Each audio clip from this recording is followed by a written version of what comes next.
It often begins with a question that feels too quiet to be dangerous.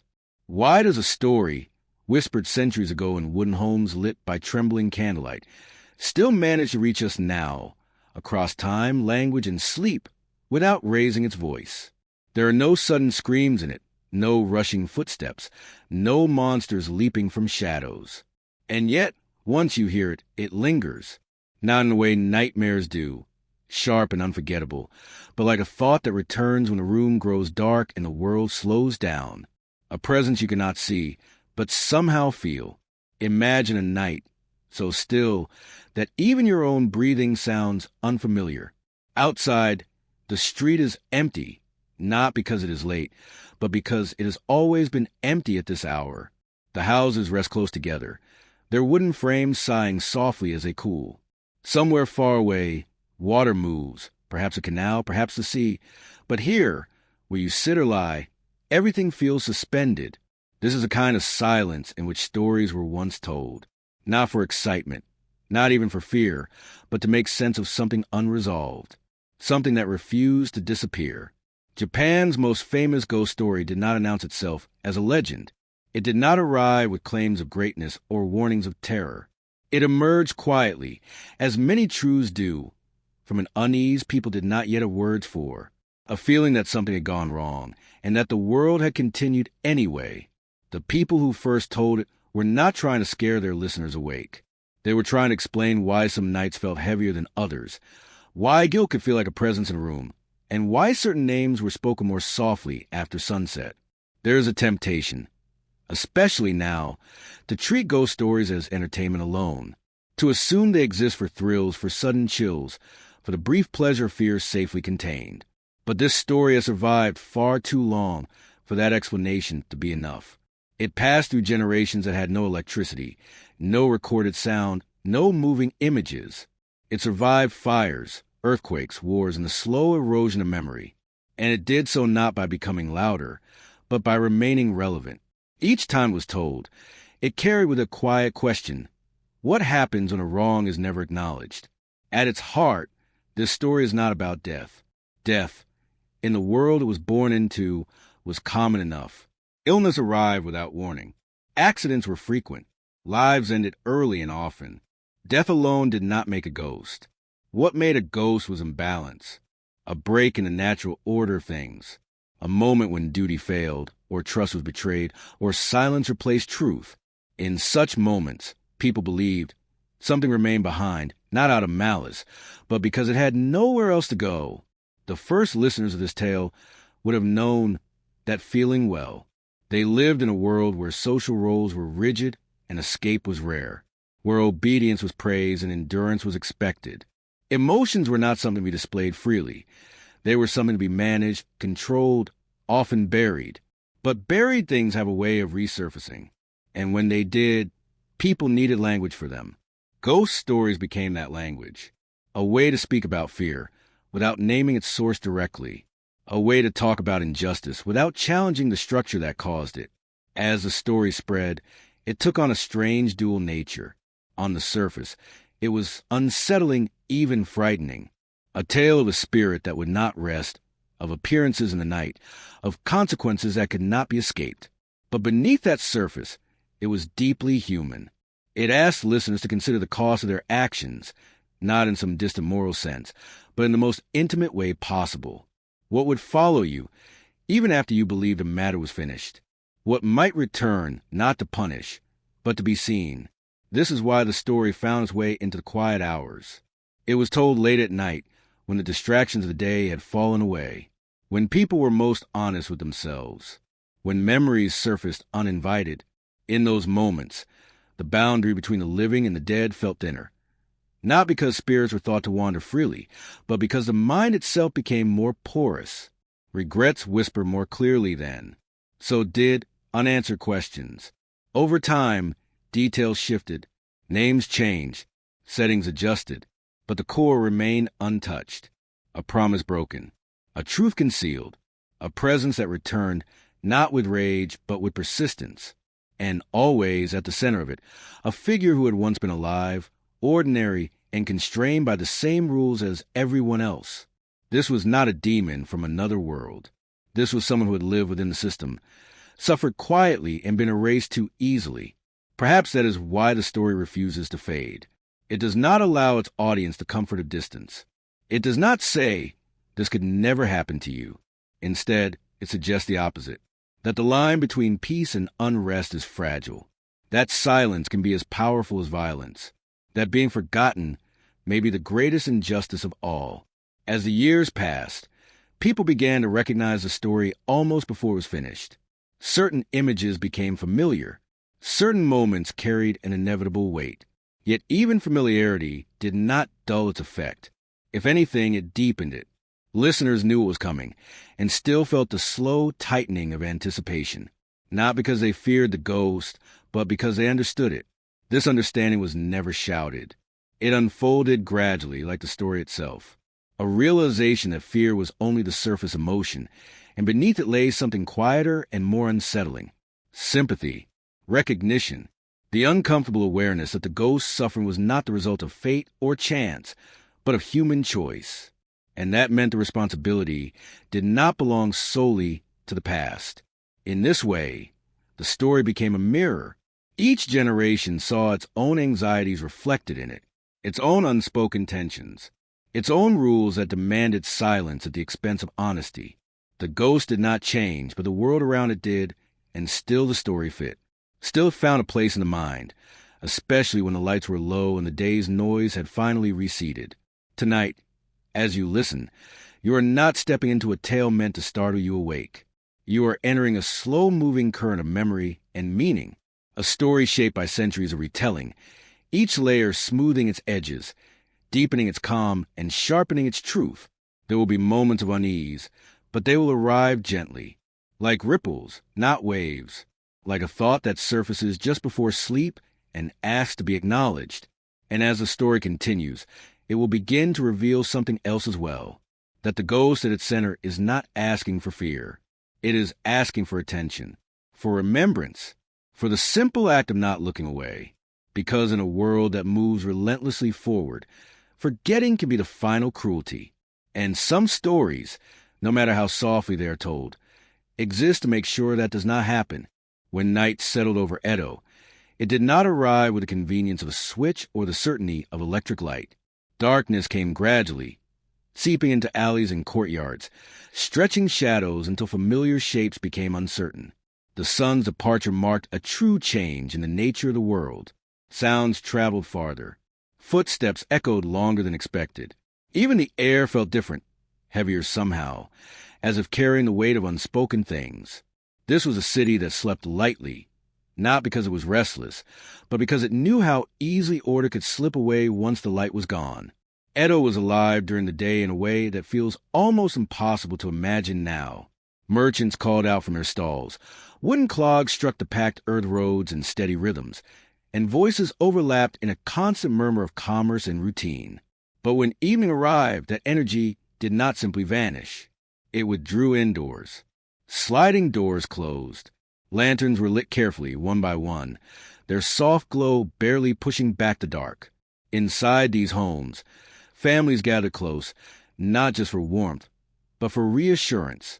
Outside, the city transformed into something quieter, more ambiguous.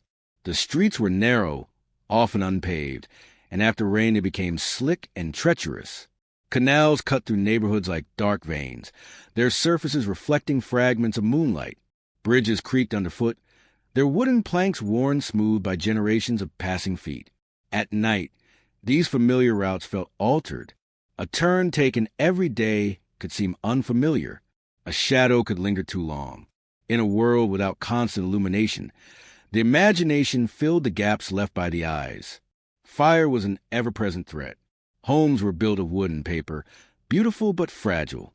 A single overturned lantern could consume an entire block before dawn. Because of this, night watches patrolled the streets, calling out the hours in steady, rhythmic chants. Their voices were meant to reassure, to remind the sleeping city that someone was awake and vigilant. But those calls, echoing through the darkness, also reinforced how vulnerable everything was. If vigilance was necessary, it was because danger was never far away. Life in Edo was governed by strict social rules, and these did not dissolve at sunset. If anything, they pressed more firmly on the mind when distractions faded. Everyone knew their place. Samurai, merchants, artisans, laborers, each group had defined roles, expected behaviors, and limited freedom to move beyond them. Honor and reputation mattered deeply, often more than individual happiness. Decisions were shaped not by desire, but by obligation. To step outside those boundaries was to risk shame, punishment, or worse. For women especially, the world could feel narrow and unforgiving. Their lives were often dictated by marriage arrangements, household duties, and expectations of obedience and endurance. Their voices carried little weight in public matters, and their suffering was frequently invisible. At night, when the work of the day was done and the household finally grew quiet, there was space for thoughts that had no place in daylight. Regret, fear, resentment, emotions that could not be spoken aloud, found room to breathe in the dark. Death was not a distant concept in Edo. Illness spread easily in crowded districts. Medical knowledge was limited, and epidemics were common. Children died young. Accidents claimed lives without warning. Bodies were a familiar sight, whether during funerals or carried away after fires or outbreaks. Yet despite this familiarity, death was not treated casually. Rituals mattered. Proper rites ensured that the dead would move on peacefully. When those rites were neglected or disrupted, unease followed. A death without closure was not just tragic, it was dangerous. The spiritual landscape of the time reflected this anxiety.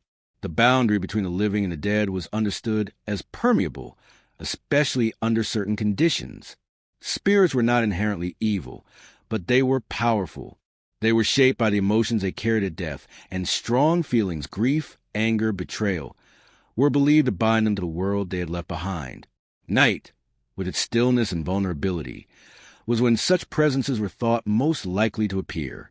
Stories became a way to navigate this invisible terrain. They were told softly, often in groups, voices lowered as the volume itself might invite attention. These were not performances meant to impress.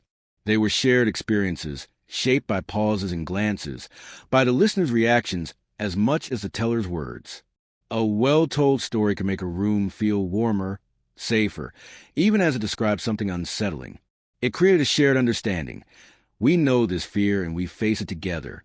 In the summer months, when heat made sleep difficult, people gathered specifically to tell ghost stories. The chill they produced was believed to cool the body, but they also served another purpose. They allowed listeners to confront fear in a controlled way, to acknowledge the anxieties of their world without naming them directly. A ghost could stand in for injustice. A haunting could represent guilt. The supernatural became a language for the psychological. Edo itself seemed to encourage this way of thinking. The city was layered with contrasts. Wealth existed alongside poverty, often separated by only a few streets. Grand residences stood not far from cramped tenements. Beauty and decay were neighbors. This closeness heightened awareness of impermanence.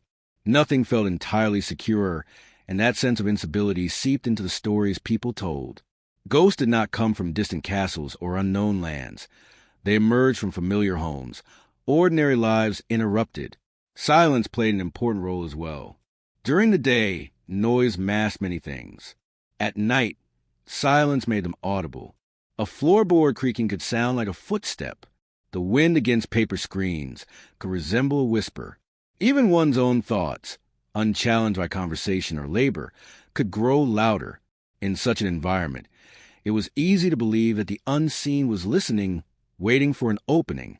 This was the world in which Japan's most famous ghost story took shape. It was not born in isolation, but in the dense, interconnected life of Edo. It absorbed the city's fears and routines, its moral codes and unspoken tensions. The story felt real because the conditions that produced it were real. The darkness was real. The constraints were real. The sense that something could go wrong, quietly and irreversibly, was real. When people heard the story for the first time, they did not think of it as ancient or symbolic. It felt immediate. It felt possible. They could imagine the places it described, the rooms, the streets, the moments of decision. That familiarity made the story more unsettling than any tale of distant monsters ever could. It suggested that the boundary between safety and haunting was not far away at all.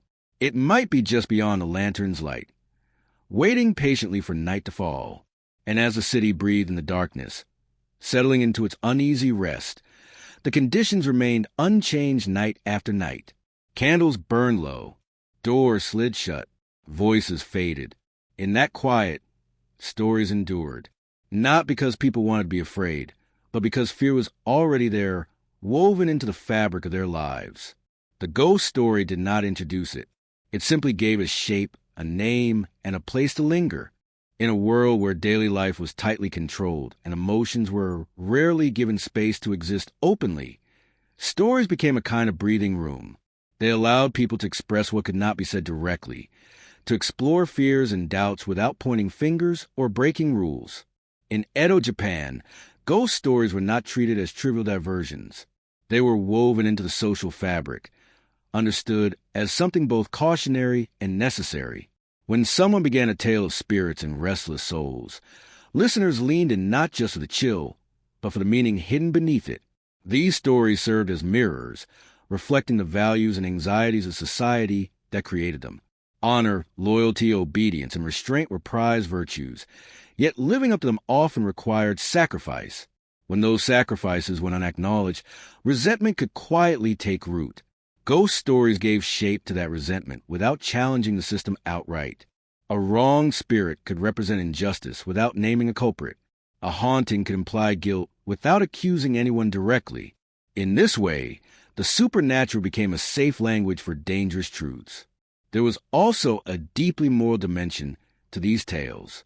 They reminded listeners that actions had consequences, even if those consequences did not arrive immediately. In a society where public punishment and shame were powerful tools of control, ghost stories extended the reach of accountability beyond the visible world. A person might escape judgment in life, but the story suggested that balance would eventually be restored.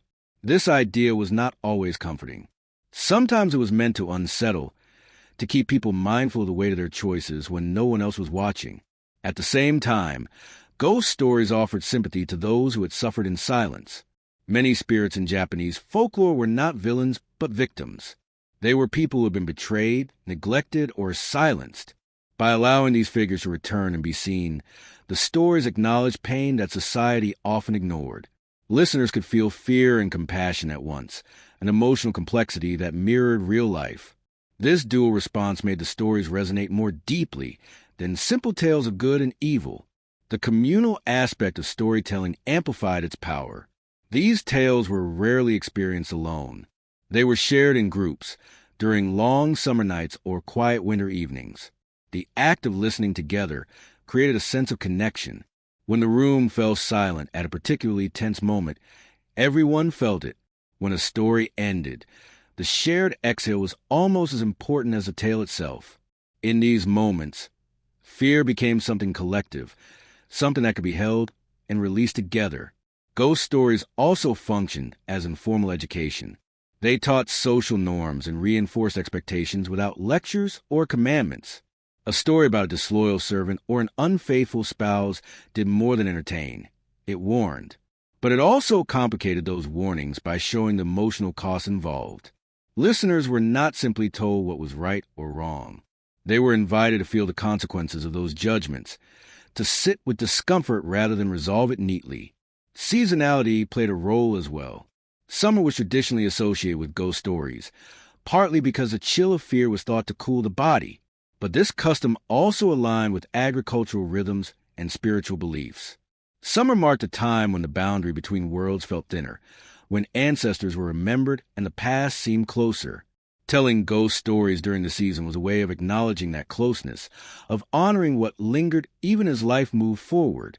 The stories were shaped by repetition, but they were not static. Each telling adjusted to the audience, the setting, the teller's own concerns. A detail might be emphasized one night and softened the next. Over time, certain elements became fixed while others remained fluid. This flexibility allowed the stories to stay relevant, adapting to subtle shifts in social mood without losing their core message. They were living narratives, evolving alongside the people who told them. Fear itself was understood differently in this context. It was not something to be eliminated entirely, but something to be managed and understood. Experiencing fear through a story allowed listeners to confront it safely. It provided a controlled environment in which to explore vulnerability. When the story ended and the lights were extinguished, the fear did not vanish, but it settled. It became quieter, more familiar. This familiarity was, in its own way, comforting. Ghost stories also reinforce the idea that the world was interconnected, that actions rippled outward in ways that could not always be predicted. The living affected the dead, and the dead, in turn, influenced the living. This worldview encouraged mindfulness, an awareness that one's behavior mattered beyond immediate results. Even small acts of cruelty or neglect could have lasting effects. Even quiet suffering could leave a mark. Importantly, these stories were not always believed in a literal sense. Listeners did not need to be convinced that ghosts walked the streets every night to feel the story's impact. Belief existed on a spectrum. For some, the spirits were real and active. For others, they were symbolic, expressions of inner turmoil or social imbalance. The stories accommodated both perspectives without conflict. Their power lay in their ambiguity, in their refusal to offer a single, definitive interpretation. This ambiguity allowed ghost stories to persist through changing times. As political structures shifted and cultural influences evolved, the stories remained useful. They could be enjoyed as entertainment, studied as folklore, or contemplated as moral reflections. Their layered meanings ensured that they never became obsolete. Each generation found something of itself within them, something that spoke to its own unspoken fears and questions. In this way, ghost stories became a quiet archive of emotional history. They recorded what official records often ignored: the inner lives of ordinary people, their regrets, their anger, their longing for acknowledgement. Through these tales, voices that might otherwise have been lost found a way to endure. The ghosts were not just remnants of the dead. They were reminders of lives lived under pressure, of feelings left unresolved. As the most famous of these stories spread, it carried all of this with it. It was not simply a frightening tale, but a vessel for collective memory. When people told it, they were participating in a tradition that stretched back generations. They were adding their own understanding, their own quiet emphasis, to a story that had room for many meanings. And in doing so, they kept alive not just a legend, but a way of seeing the world, one in which silence spoke loudly and what was hidden mattered as much as what was seen. This is why the story endured when so many others faded. It did not rely on spectacle or shock. It relied on recognition, on the unsettling comfort of seeing familiar emotions reflected in an unfamiliar form, on the sense that the past was not truly past, but resting just beneath the surface, waiting for the right moment to be remembered. The earliest version of the story did not arrive fully formed, with clear boundaries and polished details. It surfaced gradually, shaped by voices rather than ink, by memory rather than record. In its first telling, it was likely no more than a troubling account shared between people who trusted one another, a story passed quietly from one household to another. There was no certainty about when it happened, only a sense that it could have happened. That uncertainty was part of its power. It allowed listeners to imagine the events unfolding just beyond their own lives, close enough to feel personal. In those early days, stories traveled slowly. They moved at the pace of footsteps and conversations, carried by merchants, performers, and travelers who brought news along with goods. Each retelling left a subtle mark, not unlike hands shaping clay.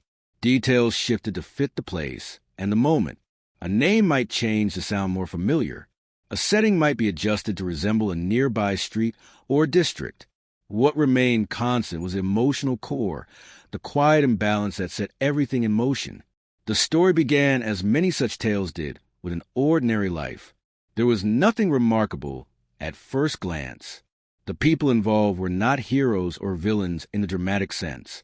They were bound by the same expectations as everyone else, living within a system that valued duty above desire. This ordinariness was essential. It grounded the story in reality, making it harder to dismiss as fantasy. Listeners could see themselves in the characters, could recognize the small decisions that, taken together, led towards something irreversible. Because the story was shared orally, it was shaped as much by what was left unsaid as by what was spoken. Pauses mattered. A lowered voice could suggest more than a long explanation. Silence became a tool, allowing listeners to fill in gaps with their own fears and assumptions. This made each telling slightly different, tailored to the audience's sensibilities. A room full of elders might hear a version that emphasized moral consequences. A younger audience might focus more on emotional tension. The story was flexible, responsive, alive. Over time, as the tale gained popularity, certain versions began to stand out. They were repeated more often, remembered more clearly. These versions often included specific locations or relationships that resonated strongly with listeners. Familiar landmarks lent the story credibility. Known social roles made its conflicts easier to understand. The more recognizable the setting, the more unsettling the outcome felt. The idea that such events could unfold in places people walked every day blurred the line between story and lived experience. Eventually, the story found its way into written form. This transition marked an important shift. Writing fixed certain elements that had previously been fluid. Names were standardized. Sequences of events became more defined. What had once been adaptable began to solidify. Yet even in writing, the story retained traces of its oral origins. Descriptions were often sparse, leaving room for interpretation. Emotional beats were implied rather than explained. The written version did not replace the spoken one so much as join them, becoming another layer in the story's evolution. The first written accounts often appeared in collections of strange or noteworthy tales, grouped with other stories of the uncanny. These collections were popular, read aloud as well as privately. They catered to curiosity, but also to reflection. Readers approached them with an understanding that the boundary between truth and fiction was porous. A story did not need to be factual to be meaningful. What mattered was whether it revealed something about the world or about the self. As the ghost story took its place among these collections, its reputation grew. People began to seek it out deliberately, requesting it by name. This demand encouraged further refinement. Storytellers polished their delivery. Writers embellished certain scenes while preserving the core narrative. The ghost's presence became more defined, her appearances more vivid. But even as these elements developed, the story resisted becoming sensational. Its power lay in restraint, in the slow accumulation of unease rather than sudden terror. What made the story especially compelling was its ambiguity. Early tellings did not insist on a single interpretation. Was the ghost a literal spirit, bound by unfinished business? Or was she a manifestation of guilt, a psychological burden made visible through storytelling? The tale allowed for both readings, and perhaps others as well. This openness invited discussion, encouraging listeners to return to the story again and again, each time finding something new. The historical context in which the story first spread also contributed to its impact. It emerged during a period when social order was emphasized, when stability was prized above all else. In such an environment, a story about disruption carried particular weight. It suggested that even the most carefully maintained order could be undermined by unresolved injustice. This idea was unsettling, but it was also quietly validating for those who felt constrained by the system. The story acknowledged that suffering did not simply vanish when ignored. As the tale moved from private spaces into more public ones, its function shifted slightly. It became something to be performed, not just shared. Storytellers developed techniques to heighten its effect. Strategic pacing, controlled gestures, deliberate silences. These performances did not aim to shock, but to draw listeners into a shared emotional space. The story unfolded slowly, giving the audience time to anticipate what was coming, to feel the weight of inevitability. Despite these changes, the earliest spirit of the story remained intact. It was still rooted in a sense of quiet tragedy, in the recognition that harm could be done without spectacle. The ghost was not an intruder from another world, but a reminder from within this one. Her presence was less about fear and more about persistence. She returned not because she sought attention, but because she had been denied acknowledgement. This quality made the story especially suited to its time.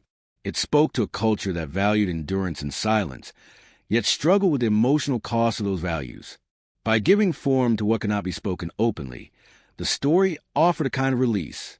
It allowed people to confront difficult truths indirectly, through metaphor and imagination.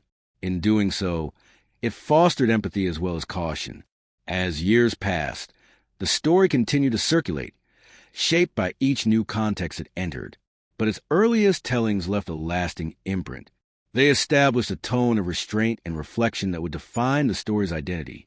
Even as later versions added detail or drama, they remained anchored in that original quietness. The ghost did not shout. She did not rage. She waited. And perhaps that is why the story endured. From its first telling, it understood something fundamental about human experience. That some wrongs do not announce themselves loudly. That some losses are felt most deeply in silence. That memory itself can become a kind of haunting, returning again and again until it is faced. In capturing this truth, the story secured its place not just in folklore, but in the shared emotional landscape of those who heard it, and those who would hear it long after its first whispers had faded into the night. Before she became a presence that unsettled rooms and followed footsteps through the dark, she was simply a woman living a life shaped by expectations she did not choose. Her days were defined not by dramatic events, but by routine, by duties repeated so often they became invisible.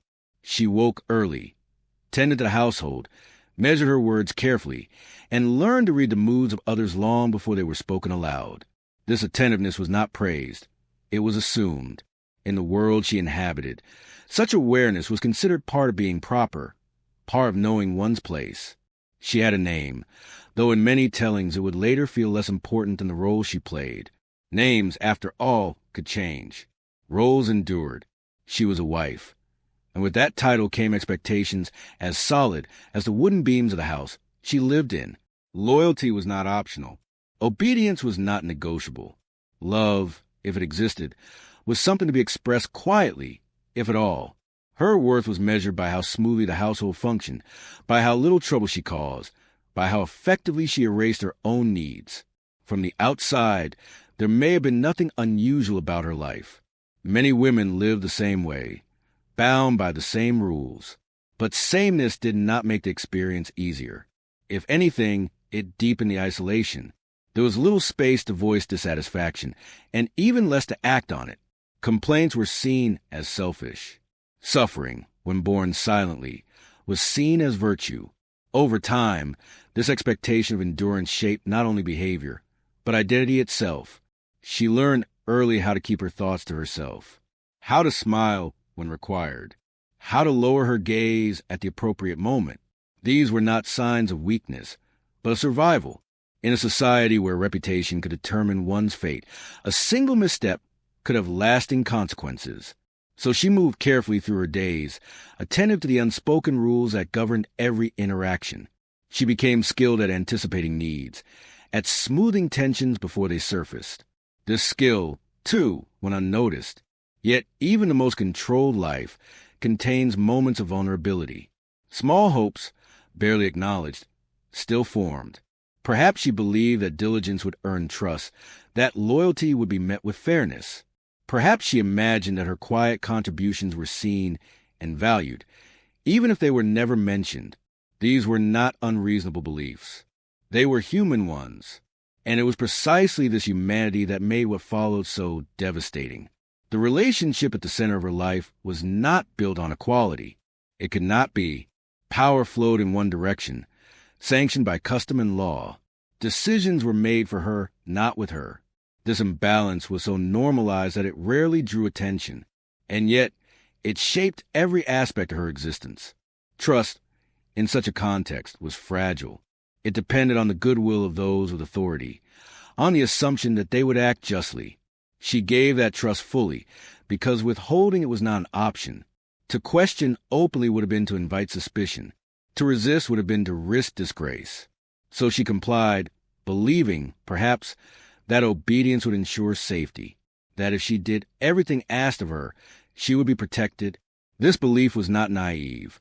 It was encouraged. It was a foundation upon which order was built. What the story reveals, slowly and without cruelty, is how that foundation could crack. Not all at once, but gradually, a subtle shift in behavior, a distance that could not be explained, a decision made elsewhere without her knowledge. These moments, small in isolation, accumulated into something unbearable. Yet even then, she did not lash out. She did not raise her voice. She absorbed the change, as she had absorbed everything else, searching for a way to adapt. Her silence, however, was misunderstood. It was taken as acceptance, as permission. Those around her failed to recognize endurance as limits, even when those limits are never articulated. They mistook her restraint for insignificance, her patience for expendability. In doing so, they erased her as a person long before her life itself was taken. This erasure is central to the story's power. She was not destroyed in a moment of chaos, but through a series of decisions that treated her as less than fully human. Her feelings were irrelevant, her perspective unnecessary, her presence eventually inconvenient. The tragedy lies not only in what happened to her, but in how easily it happened, in how little resistance it encountered. When her life ended, it did not feel like an ending. There was no sense of resolution, no acknowledgement of what had been lost. The world moved on with unsettling efficiency. Duties were reassigned, routines resumed. The space she had occupied was filled, as if it had never been hers to begin with. This absence of mourning, of recognition, is what the story lingers on. It is what transforms her from a victim into a presence that cannot be ignored. In many tellings, her ghost is described with restraint. She does not scream or rage. She appears quietly, persistently. Her expressions are calm, almost sorrowful. This depiction is not accidental. It reflects the life she lived, the way she was taught to contain herself. Even in death, she does not abandon that composure. Instead, it becomes more unsettling. Her calm is not peace. It is unfinished emotion held too long. Listeners are invited to see her not as a monster, but as a continuation. The same woman, now freed from the constraints that once silenced her, yet still shaped by them. Her presence asks a question rather than making a demand. It asks whether acknowledgement, delayed as it is, might still matter, whether seeing her now can compensate, even slightly, for having overlooked her then. This is why audiences have returned to her story for generations. They recognize something familiar in her, not the specifics of her life, perhaps, but the feeling of being unheard, of having one's contributions taken for granted, of trusting in a system that ultimately fails to offer protection.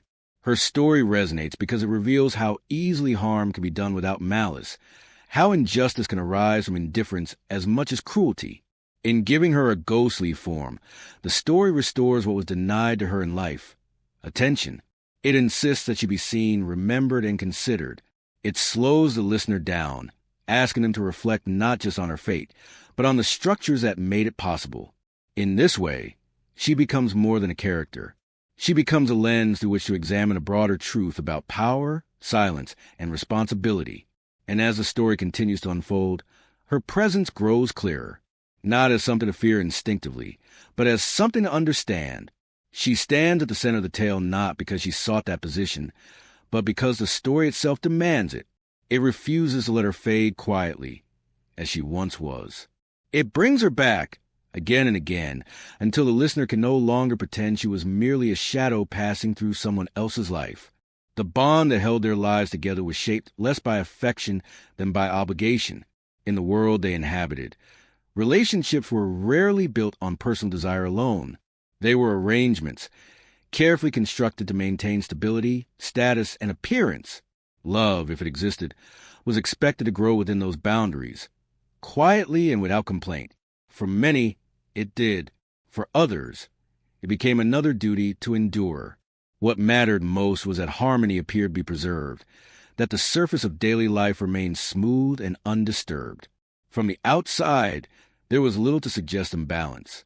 The household functioned as it should. Meals were prepared on time. Guests were received politely. Responsibilities were met without visible conflict. This outward order was important, not just for those inside the home, but for the community watching from beyond its walls. Reputation was fragile, and maintaining it required constant effort. Any sign of discord could invite scrutiny, gossip, or worse. within that carefully maintained calm. However, small fractures began to form. They were not announced. They did not arrive as dramatic confrontations. They emerged in glances not returned, in conversations cut short, in decisions made without consultation. These moments were easy to overlook, especially by those who benefited from the existing power structure. For the one who lived with the consequences, they accumulated quietly, each one eroding a little more trust. Loyalty was demanded without question, but it was not always reciprocated. Duty flowed downward, while freedom flowed up. This imbalance was so deeply ingrained that it rarely registered as unfair. It was simply the way things were. Yet living within it required a constant act of self-erasure. Desires were set aside. Doubts were swallowed. The expectation was not just obedience, but emotional restraint. To feel too deeply, or to express that feeling, was to risk being seen as disruptive. Silence became a kind of currency. It bought stability, at least in the short term. By remaining quiet, she maintained the illusion of harmony. She protected the household from tension, and those within it from discomfort. But silence also came at a cost. It created distance where closeness might have existed. It allowed misunderstandings to harden into assumptions. Over time, what was unspoken began to matter more than what was said. The story does not paint anyone as purely cruel. That is part of what makes it unsettling. The actions that set the tragedy in motion are not driven by hatred or rage, but by convenience and indifference. Decisions are made with efficiency, not malice. The suffering they cause is not acknowledged, not because it is invisible, but because acknowledging it would require change. And change, in this context, is far more threatening than quiet harm. There is a moment in the story where trust is tested, not through confrontation, but through omission. Information is withheld. Plans are made elsewhere. What was once shared becomes private. For the person excluded, this absence of honesty is more painful than an outright rejection. It signals not just a loss of affection, but a loss of recognition. To be excluded from decisions about one's own life is to be reduced to an object, something to be managed rather than respected. Duty, once a source of stability, becomes a trap. The same values that demand loyalty also discourage protest. To speak out would be to violate the very principles that define a good life. This contradiction leaves no room for resolution. Endurance is praised, but the cost of endurance is ignored. The story lingers in this tension, allowing the listener to feel the slow suffocation of living within impossible expectations.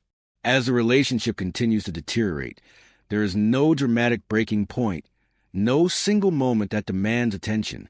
Instead, there is a gradual narrowing of options.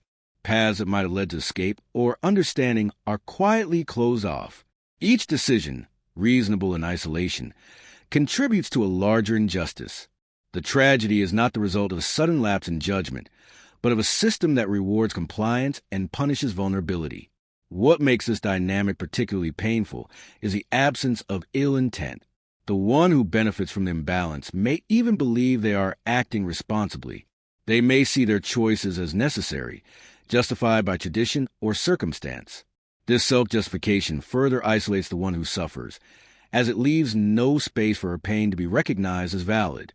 Her distress becomes an inconvenience, something to be managed rather than addressed.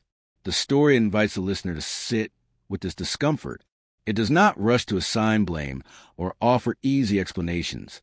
Instead, it asks a quieter question: how often do we mistake silence for consent?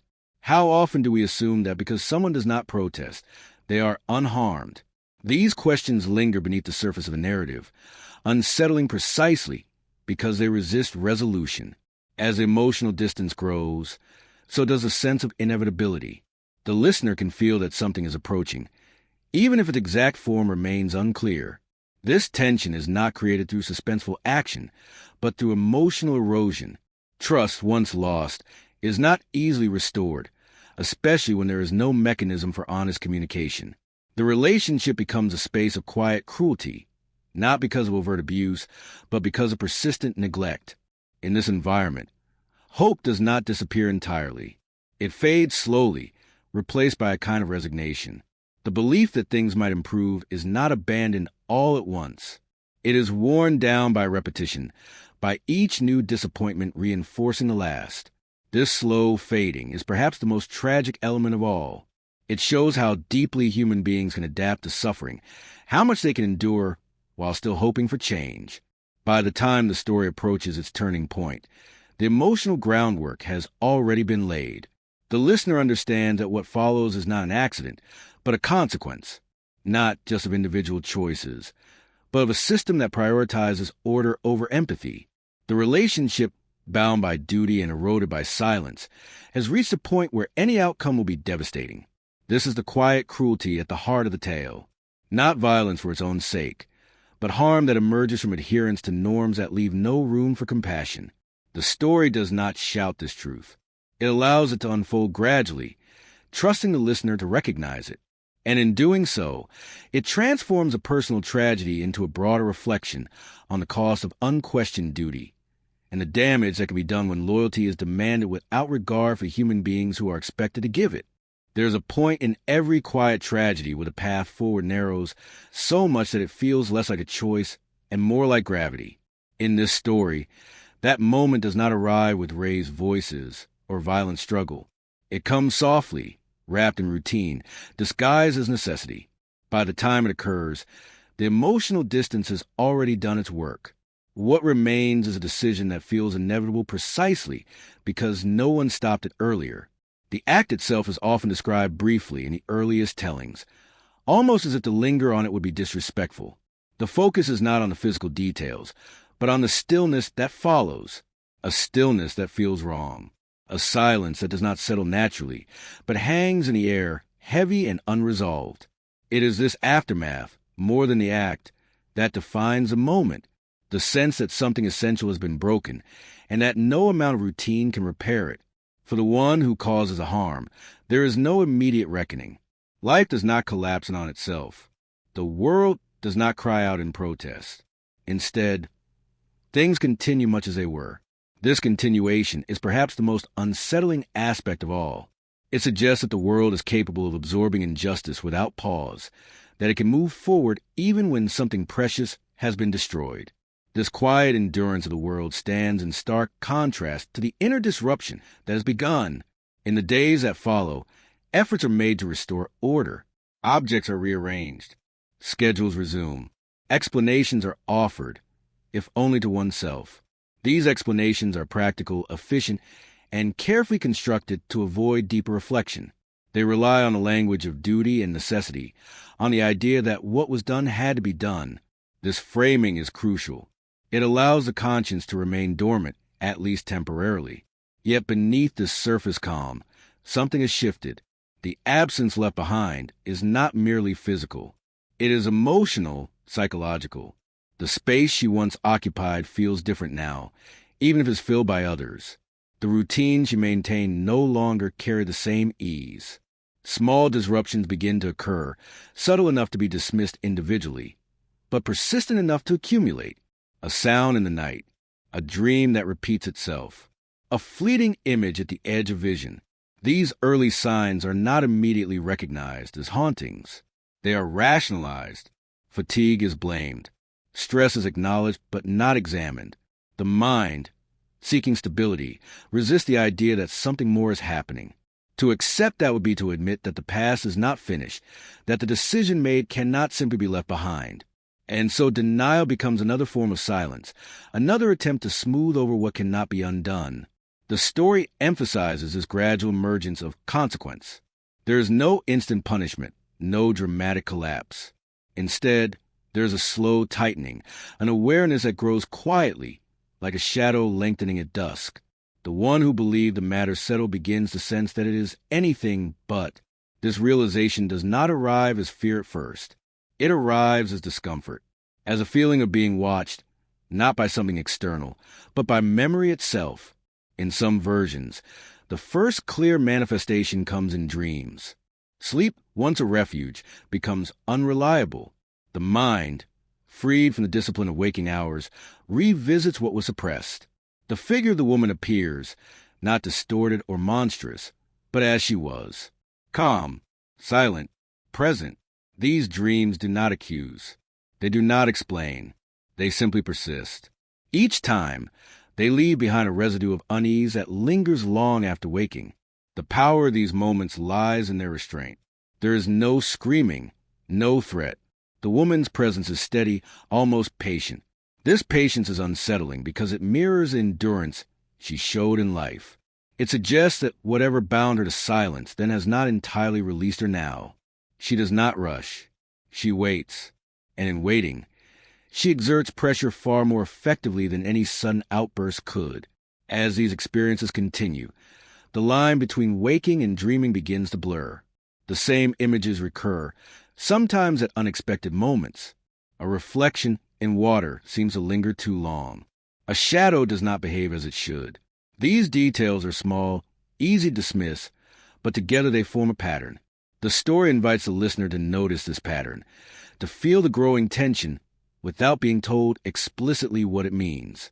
What is most striking is the emotional response these manifestations provoke. Fear is present, but it is not dominant. Instead, there is guilt, layered and complex. A recognition that the act committed was not just a violation of another person, but of an unspoken moral balance. This guilt does not announce itself as remorse. It surfaces as irritation, defensiveness, an impulse to reassert control. These reactions only deepen the imbalance, feeding the very presence they seek to escape. The ghost, in this stage of the story, is less a separate entity than an extension of unresolved responsibility. She embodies what was denied: acknowledgement, mourning, accountability. Her appearance has forced the living to confront what they have avoided. And because these confrontations occur in quiet moments, when distractions are absent, they are especially potent. There is no audience to impress, no role to perform. There is only the self, face to face with what it has done. The story resists the temptation to frame this as simple punishment. The ghost does not arrive to exact revenge. She arrives because something remains incomplete. This distinction is subtle but crucial. It shifts the focus from fear of retribution to recognition of consequence. The haunting is not a sentence imposed from outside, but a condition created from within. It will persist until the imbalance is addressed, though the story does not yet reveal how, or even if that is possible. As the sense of inevitability grows, so does isolation. The experiences cannot be shared easily. To speak of them would be to admit vulnerability, perhaps even guilt, and so they are kept private, reinforcing the solitude that made the tragedy possible in the first place. The one who believed they had secured order now finds themselves alone with their thoughts, their nights increasingly restless, their days increasingly hollow. This is the true turning point of the story, not the act itself, but the moment when it becomes clear that the act has consequences that cannot be managed or contained. The world may have moved on, but something essential has not. The past has not receded into memory. It has become present, insistent, and impossible to ignore. In allowing this realization to unfold slowly, the story deepens its emotional impact. It asks the listener to sit with discomfort, to feel the weight of delayed understanding. It does not rush toward resolution. It lingers in the uneasy space between action and consequence, where the full meaning of what has occurred is only beginning to emerge. And in that space, the story becomes less about a ghost and more about the human cost of decisions made in silence, and the truth that some moments, once crossed, will always find a way to follow. In the world that shaped this story, death was not understood as a clean severing. It was a transition, one that required care, attention, and ritual to complete. To die was not enough. One had to be guided. The living carried a responsibility to the dead, just as they carried responsibilities to one another. When that responsibility was fulfilled, the spirit could move on, finding rest among ancestors or within the wider flow of existence. When it was neglected, something remained behind, unsettled and incomplete. This belief did not arise from fear alone, but from a desire for balance. Life was fragile, easily disrupted by illness, accident, or violence. Ritual provided structure in the face of that fragility. It offered a way to acknowledge loss, to give shape to grief, and to reassure both the living and the dead that order could be restored.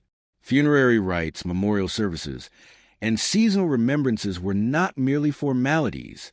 They were essential acts of care, moments when the boundary between worlds was carefully navigated. In this context, a death marked by injustice was especially dangerous. It was believed that strong emotions at the moment of death could bind a spirit to the world of the living. Anger, sorrow, betrayal, feelings that had no outlet in life, became anchors in death. These spirits were not inherently malicious. They were unfinished. Their continued presence was a sign that something had gone wrong, not in the natural order, but in the human one. The woman at the center of this story died, carrying more than the weight of her final moments. She carried years of unspoken endurance, of trust given without return, of silence mistaken for consent. There was no opportunity for acknowledgement, no space for her experience to be recognized. In the eyes of the world, her death was an event to be managed, not a wound to be tended. And so the conditions that allowed her spirit to linger were set, quietly and without ceremony. The story does not rush to present her as a ghost. It takes time to explain why her presence would remain. This patience reflects a worldview that values causation over spectacle. A spirit does not return simply because it can. It returns because it must, because the process that would allow it to move on has been interrupted. In this way, the haunting becomes a continuation of the injustice, not a departure from it. Beliefs about lingering spirits were woven deeply into everyday life. People took precautions, both practical and spiritual, to avoid provoking unrest. They spoke respectfully of the dead. They observed memorial days. They avoided certain actions believed to disturb the balance between worlds. These practices were not driven by panic, but by an understanding that harmony required ongoing effort. The living and the dead were part of a shared moral ecosystem. Within this system, the woman's return is not framed as a threat, but as a consequence. Her spirit embodies the unresolved nature of her death. She does not appear with violence or chaos. She appears with persistence. Each manifestation is a reminder that something remains undone. The story invites the listener to consider that rest is not a given. It is earned through recognition and care. This perspective challenges modern notions of haunting as purely external terror. Here, the ghost is intimately connected to the actions of the living. She is not an invader, but a mirror. Her presence reflects what has been denied. The more that denial continues, the stronger the haunting becomes. In this way, fear is secondary. The primary emotion is unease, born of awareness that responsibility has been avoided. The concept of unfinished business is central to this belief system, but it is not treated casually. It is not a checklist of tasks to be completed. It is an emotional and moral state. What remains unfinished is not an action, but an acknowledgement. The woman does not return because she seeks revenge. She returns because her experience has not been seen, her suffering not accounted for. The story makes this distinction clear, even if it never states it outright. There is also a broader implication at work. By allowing spirits to linger, the worldview acknowledges that social harm does not disappear when ignored. It accumulates. It shapes the environment, influencing those who come after. A restless spirit is not just a personal tragedy. It is a sign of communal failure. It suggests that the structures meant to protect balance have faltered. As the story unfolds, the listener begins to understand that death has not resolved the conflict at heart. It has intensified it. The physical presence of the woman may be gone, but her moral presence has grown stronger. In life, she was constrained by silence. In death, that silence becomes impossible to maintain. Her existence as a spirit forces a reckoning that was avoided when she was alive. This transformation is not portrayed as empowering in a simplistic sense. The woman does not suddenly gain control or agency in a way that feels triumphant. Her lingering is not freedom. It is a continuation of entrapment. She remains bound to the place and the people connected to her suffering. The tragedy deepens because even in death, she cannot move on without the participation of those who wronged her. The story also explores how the living respond to this belief. Fear mixes with denial. Rational explanations are offered, even as traditional understandings linger in the background. This tension reflects a common human response to discomforting truths. It is easier to dismiss than to confront. Yet the haunting persists, indifferent to whether it is believed or not. Its presence is felt regardless. By framing the ghost's return within this belief system, the story avoids sensationalism. It does not need to escalate the haunting to maintain interest. The quiet persistence of the spirit is enough. Each appearance carries the weight of cultural meaning, of shared understanding about what such a presence signifies. The listener does not need to be told why this is frightening. The implication is enough. As the night deepens within the story, the sense of inevitability grows. The listener begins to feel that the question is not whether the haunting will intensify, but what it will demand. What exactly would allow the spirit to rest? Is it confession, repentance, remembrance? Or is the damage too deep for any resolution to be possible? The story does not yet answer these questions. It allows them to linger, much like the spirit itself. In this way, death becomes not an ending, but a threshold. Crossing it does not erase what came before. It carries it forward, transforming it into something that cannot be ignored. The woman's continued presence is a testament to the belief that some experiences are too significant to be silenced by death alone. They require attention, acknowledgement, and care. Until those are given, the story suggests, the world remains slightly out of balance, and the night remains uneasy, no matter how quietly it appears to sleep. The first signs of her return do not announce themselves with terror. They arrive almost politely, as if uncertain whether they are allowed to be noticed. A sound where none should be. A sensation that passes too quickly to name. In the beginning, these moments are easy to dismiss, especially for someone determined to believe that the past has been settled. After all, nothing looks wrong. The rooms remain unchanged. The walls stand firm. Daylight brings a familiar reassurance that night always seems to take away. It often begins in the quietest hours, when the world feels thinnest. Sleep becomes shallow, restless. The body lies still, but the mind drifts uneasily between waking and dreaming. In this fragile state, memories surface without warning. Not memories of the act itself, but of ordinary moments. A glance once ignored. A voice remembered too late. These recollections do not accuse. They simply exist, demanding space. At first, the presence is felt rather than seen. A shift in the air, as though someone has entered a room without disturbing anything. The sensation is subtle, but persistent enough to unsettle. It feels different from imagination because it resists control. One cannot summon it or dismiss it at will. It comes when it chooses, leaving behind a faint sense of unease that lingers even after it fades. The story is careful here, resisting any urge to escalate too quickly. It understands that true fear grows slowly. The mind searches for explanations, clinging to the comfort of logic. Fatigue is blamed. Stress is acknowledged. After all, nothing concrete has happened. There is no proof, no undeniable sign. And yet, the nights begin to feel longer, heavier, as though time itself has slowed. Dreams become more vivid. They do not follow the usual chaotic patterns, but unfold with unsettling clarity. She appears as she was, not distorted by death. Her expression is calm, her presence steady. She does not speak. She does not move closer. She simply stands there, watching. These dreams do not end in terror, but in a quiet shock upon waking, the kind that leave the heart beating faster, without any clear reason. What makes these dreams difficult to endure is their consistency. They return night after night, with only small variations. Sometimes she is closer. Sometimes she is further away, but she is always there. The repetition erodes the comfort of dismissal. A single dream can be ignored. A pattern cannot.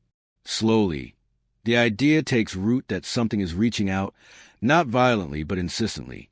During the day, the presence recedes, but it does not disappear entirely. It lingers at the edge of awareness, surfacing in moments of stillness. A reflection caught in a polished surface seems to hold an extra depth. A familiar object feels out of place, though nothing is moved. These experiences are fleeting, but they leave behind a sense of being observed, not by something hostile, but by something waiting. The waiting is what unsettles most. There is no urgency, no demand. The presence does not force itself into attention. It allows itself to be ignored, knowing that it will return. This patience feels deliberate, almost knowing. It mirrors endurance that defined her life. The way she waited then, believing that recognition would come if she remained quiet long enough. As the signs continue, the emotional response begins to shift. Fear gives way to irritation, then to anxiety. The desire to restore control grows stronger. Small rituals emerge, unconscious attempts to reclaim stability. Lights are left burning longer into the night. Doors are checked repeatedly. Sleep is postponed. These actions are not taken because of belief, but because of discomfort. The nights no longer feel neutral. The story suggests that this is where the haunting truly begins, not with the appearance of a ghost, but with the unraveling of certainty. The belief that the past can be neatly contained starts to weaken. The mind, once so adept at justifying decisions, now circles them endlessly. Questions surface that were never asked before. Could something have been done differently? Was silence mistaken for peace? These thoughts are not welcomed, but they cannot be silenced. At times, the presence feels almost gentle. There are moments when the unease carries a strange familiarity, as though the sensation itself has been known before. This familiarity is deeply unsettling because it suggests continuity rather than intrusion. It implies that what is happening now is connected to what came before, that the haunting is not an external attack, but an extension of something long suppressed. The first unmistakable sign comes not in darkness, but in dim light. Perhaps a lantern flickers unexpectedly. Perhaps a shadow moves against the rules of physics. The moment is brief, almost ambiguous, but it crosses a threshold. It cannot be dismissed entirely. Even if doubt remains, certainty is gone. The balance shifts, and with it, the sense of safety. From this point on, the presence becomes harder to ignore. It does not grow louder, but it grows clearer. The dreams deepen. The waking moments stretch longer. Sleep offers no refuge, but neither does daylight fully dispel the unease. The haunting begins to feel less like a series of events and more like a condition, something woven into daily life. The story is careful not to frame this as immediate punishment. There is no sudden collapse, no dramatic confrontation. Instead, the haunting acts as a slow revelation. It brings into focus what was once blurred by routine and denial. The presence does not accuse, but its very existence raises questions that cannot be answered comfortably. Isolation deepens as a result. These experiences cannot be shared easily. To speak of them would be to admit vulnerability, perhaps even guilt. Silence, once a tool for maintaining order, now becomes a prison. The same habit that allowed the tragedy to unfold now prevents any release from its consequences. The haunting feeds on the silence, not because it demands it, but because it already exists.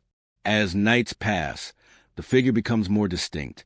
Her outline is clearer, her presence more solid, yet she remains unchanged in demeanor. Calm, quiet, watching. This consistency is what makes her unbearable. There is no escalation to brace against, no climax to prepare for. There is only continuation, the sense that this will not end on its own. The story invites the listener to recognize the significance of this moment. The haunting has moved beyond suggestion.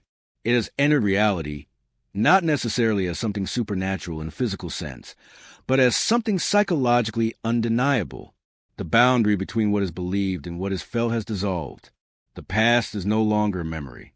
It is present. In this stage of the tale, fear is no longer the dominant emotion. It is replaced by a growing awareness of responsibility. The realization that the haunting is not random, not cruel, but precise. It has found the one place where it cannot be ignored. And it waits there, steady and patient, knowing that acknowledgement delayed is still acknowledgement, and that silence, once broken, can never be fully restored.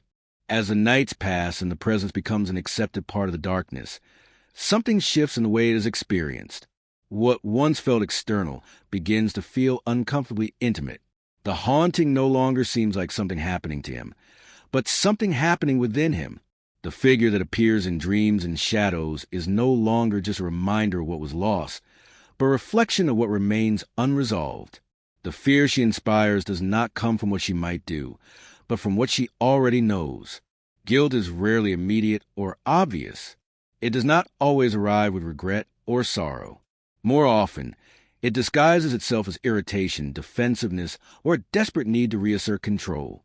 In the early days of the haunting, these emotions surface quietly, a sharp reaction to small inconveniences, an impatience that seems disproportionate, a lingering sense of being judged, even in empty rooms. These feelings are uncomfortable precisely because they do not align with the justifications that once felt so secure. The story allows this tension to unfold slowly, mirroring the way guilt works in real life. There is no sudden confession, no moment of clarity that resolves everything at once. Instead, there is a gradual erosion of certainty. The explanations that once seemed reasonable now feel thin, rehearsed. Repeating them brings no comfort. They sound hollow even in the privacy of one's own thoughts. The ghost's role in this transformation is subtle. She does not confront or accuse. She does not demand recognition in words. Her presence alone is enough. It creates a space where avoidance becomes impossible. Each time she appears, she does so calmly, without urgency, as if confident that time is on her side. This confidence is unsettling. It suggests that the haunting does not depend on belief or fear to continue. It exists independently, sustained by something deeper. What becomes clear is that the haunting operates according to an internal logic. It appears most strongly in moments of self-deception, when efforts are made to dismiss or rationalize the past. When distractions are used to drown out memory, the presence intensifies. When silence is embraced, it grows heavier. This pattern reinforces the sense that the ghost is not an external force acting at random, but a manifestation of something already present, something that has been waiting for attention. The story gently blurs the line between supernatural and psychological without forcing the listener to choose one over the other. The ghost can be understood as a spirit bound by injustice, or as guilt given form by a mind under strain. Both interpretations lead to the same truth. What has been denied is asserting itself.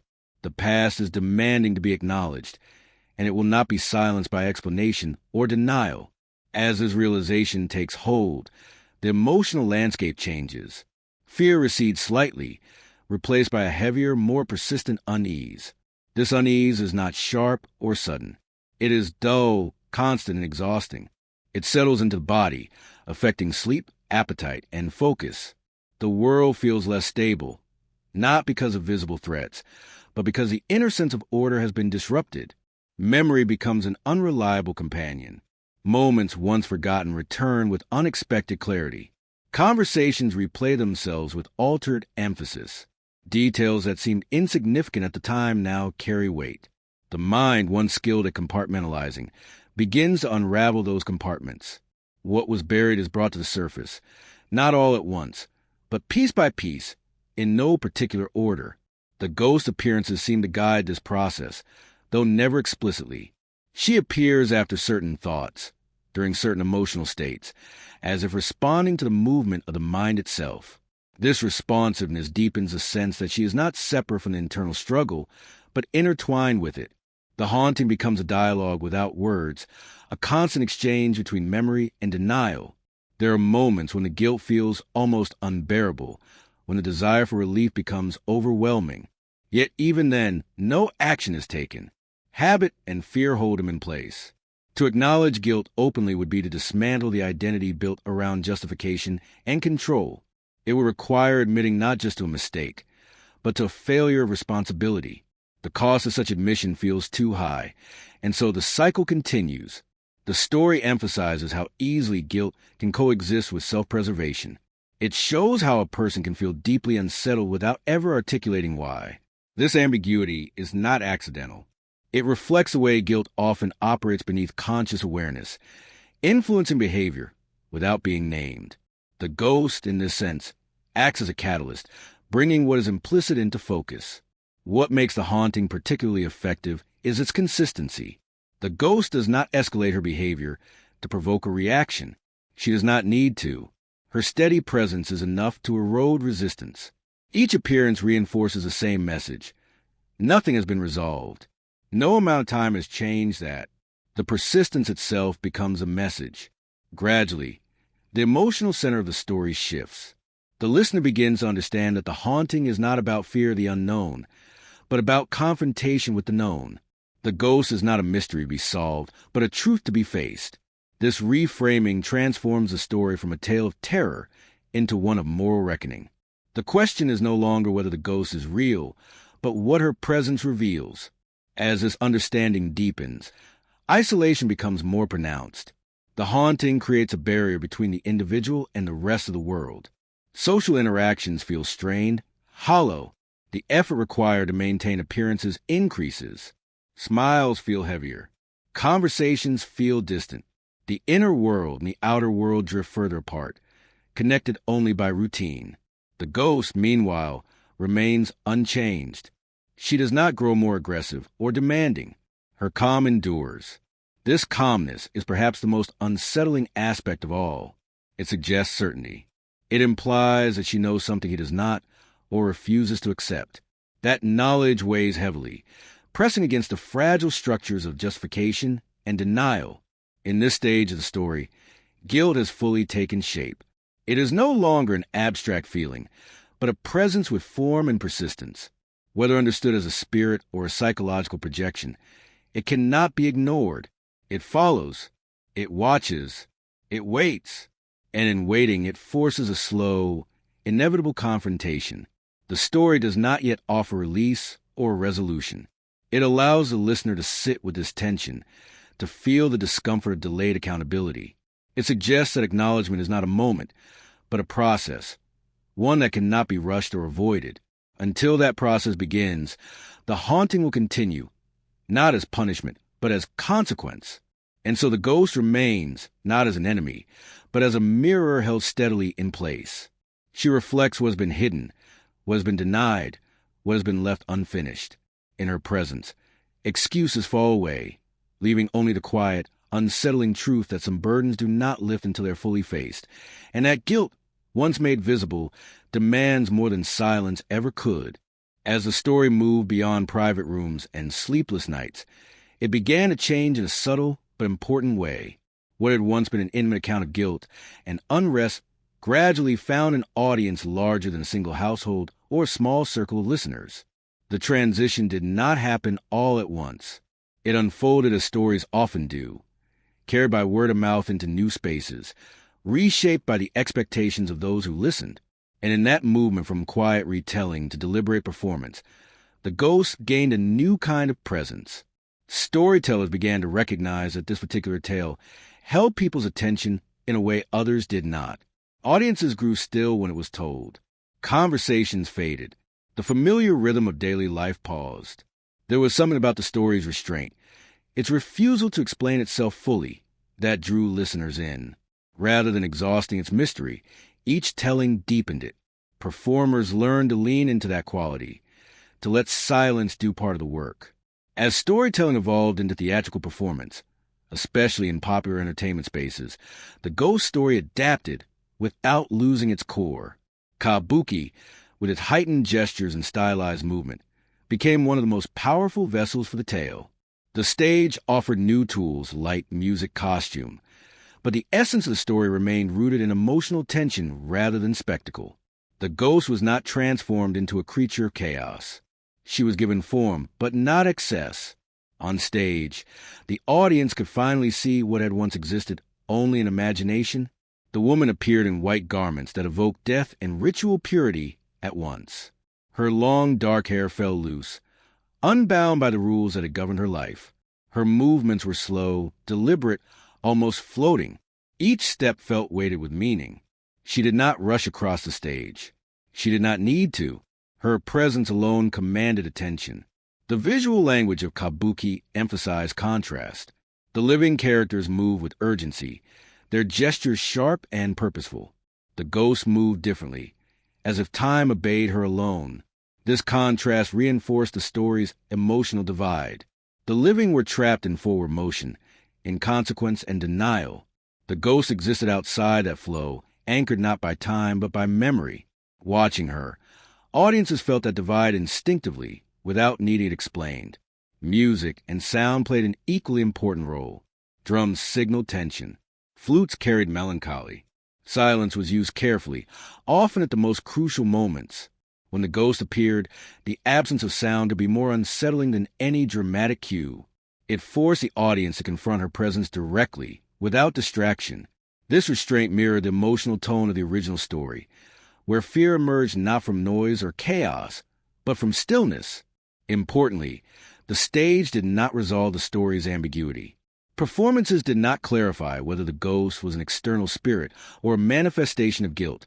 Instead, they preserved that uncertainty, allowing different audience members to take away different interpretations. Some watched with literal belief, feeling the chill of a restless spirit wronged in life. Others saw a moral allegory, a dramatization of conscience made visible. Both readings were valid, and the performance made room for both. As the story gained popularity, its imagery began to crystallize. Certain visual elements became inseparable from the ghost herself. The pale face, the hollow yet steady gaze, the unnatural stillness. These elements were repeated not because they were frightening in a conventional sense, but because they conveyed emotional truth. They reflected the woman's endurance, her quiet persistence, her refusal to disappear simply because the living wished her gone. Audiences responded not just with fear, but with recognition. Many saw in her something familiar, the feeling of being overlooked, the weight of unspoken grievances, the experience of waiting for acknowledgement that never came. The theater allowed these emotions to surface collectively, transforming private discomfort into shared reflection. In this way, the story became not only entertainment, but a communal experience of moral reckoning. The popularity of the stage versions also ensured the story's survival.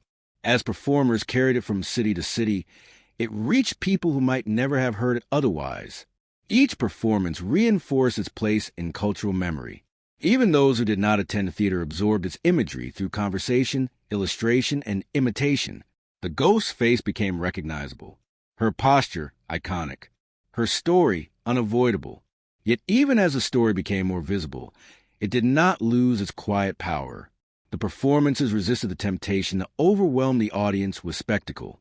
Instead, they trusted the audience's ability to sit with discomfort. The most effective moments were often the simplest. A pause held too long, a gaze returned without expression, a step taken where none was expected. These moments lingered long after the performance ended, following viewers home into their own nights. Theatrical adaptation also sharpened the story's moral edge. On stage, the consequences of denial were impossible to ignore. The living character's attempts to maintain control appeared increasingly fragile under the ghost's steady presence. The audience could see the contrast clearly, frantic justification on one side, unwavering truth on the other. The story did not need to state its lesson. It allowed the imbalance to speak for itself. Over time, the line between story and symbol blurred further. The ghost ceased to belong solely to her original narrative. She became an archetype, a representation of unresolved injustice. Other stories borrowed her imagery. Other performances echoed her movements. Yet her origin remained clear enough that the emotional weight did not dissipate. She was not a generic spirit. She was a specific reminder of what happens when silence is mistaken for resolution. The transition from campfire tale to stage performance also marked a shift in audience responsibility. Listening privately allowed for passive engagement. Watching her on stage demanded attention. The audience could not easily look away. The ghost occupied physical space, confronting them directly. This confrontation was not aggressive, but it was unavoidable. In that moment, viewers became witnesses, drawn into the moral landscape of the story whether they wished to be or not. Despite this increased visibility, the story retained its suitability for quiet reflection. Performances often took place in the evening, when the day's noise had subsided. Audiences left theaters under dark skies, carrying the image of the ghost with them into the night. The transition from performance to silence mirrored the story's own rhythm, allowing its themes to settle slowly rather than fade quickly. Through theater, the ghost gained a body, but she did not lose her essence. She remained a presence defined by restraint, by patience, by the power of waiting. The stage did not tame her. It amplified what was already there. It gave form to guilt, to memory, to the truth that some wrongs refuse to stay hidden no matter how carefully they are buried. In this way, the story's journey into performance did not mark a departure from its origins, but a deepening of them. What began as a quiet whisper became a shared vision, one that audiences could see, hear, and feel together. And yet, even surrounded by applause and artistry, the ghost remained unchanged at her core. She did not seek attention for its own sake. She accepted it as a consequence of being seen at last, standing calmly before the living, asking nothing more than acknowledgement, and refusing to leave until it was given. Once the ghost had a body on the stage, her appearance began to settle into something unmistakable. Over time, audiences no longer needed to be told who she was. The moment she appeared, they knew. This recognition did not come from dialogue or explanation, but from a shared visual language that grew richer with each retelling. Her form became a kind of shorthand for unresolved sorrow, instantly legible and quietly unsettling. The white garments she wore were not chosen for shock. White, in this cultural context, carried a layered meaning. It was a color of mourning, of ritual purity, of separation from the everyday world. Draped around her figure, it suggested both death and innocence, reinforcing the sense that she was not a villain, but a victim. The fabric moved softly as she walked, catching light in a way that made her seem less solid than those around her. She appeared present, yet not entirely bound by the same rules of space. Her hair was worn loose, long and dark, framing her face and often obscuring it slightly. This detail mattered deeply.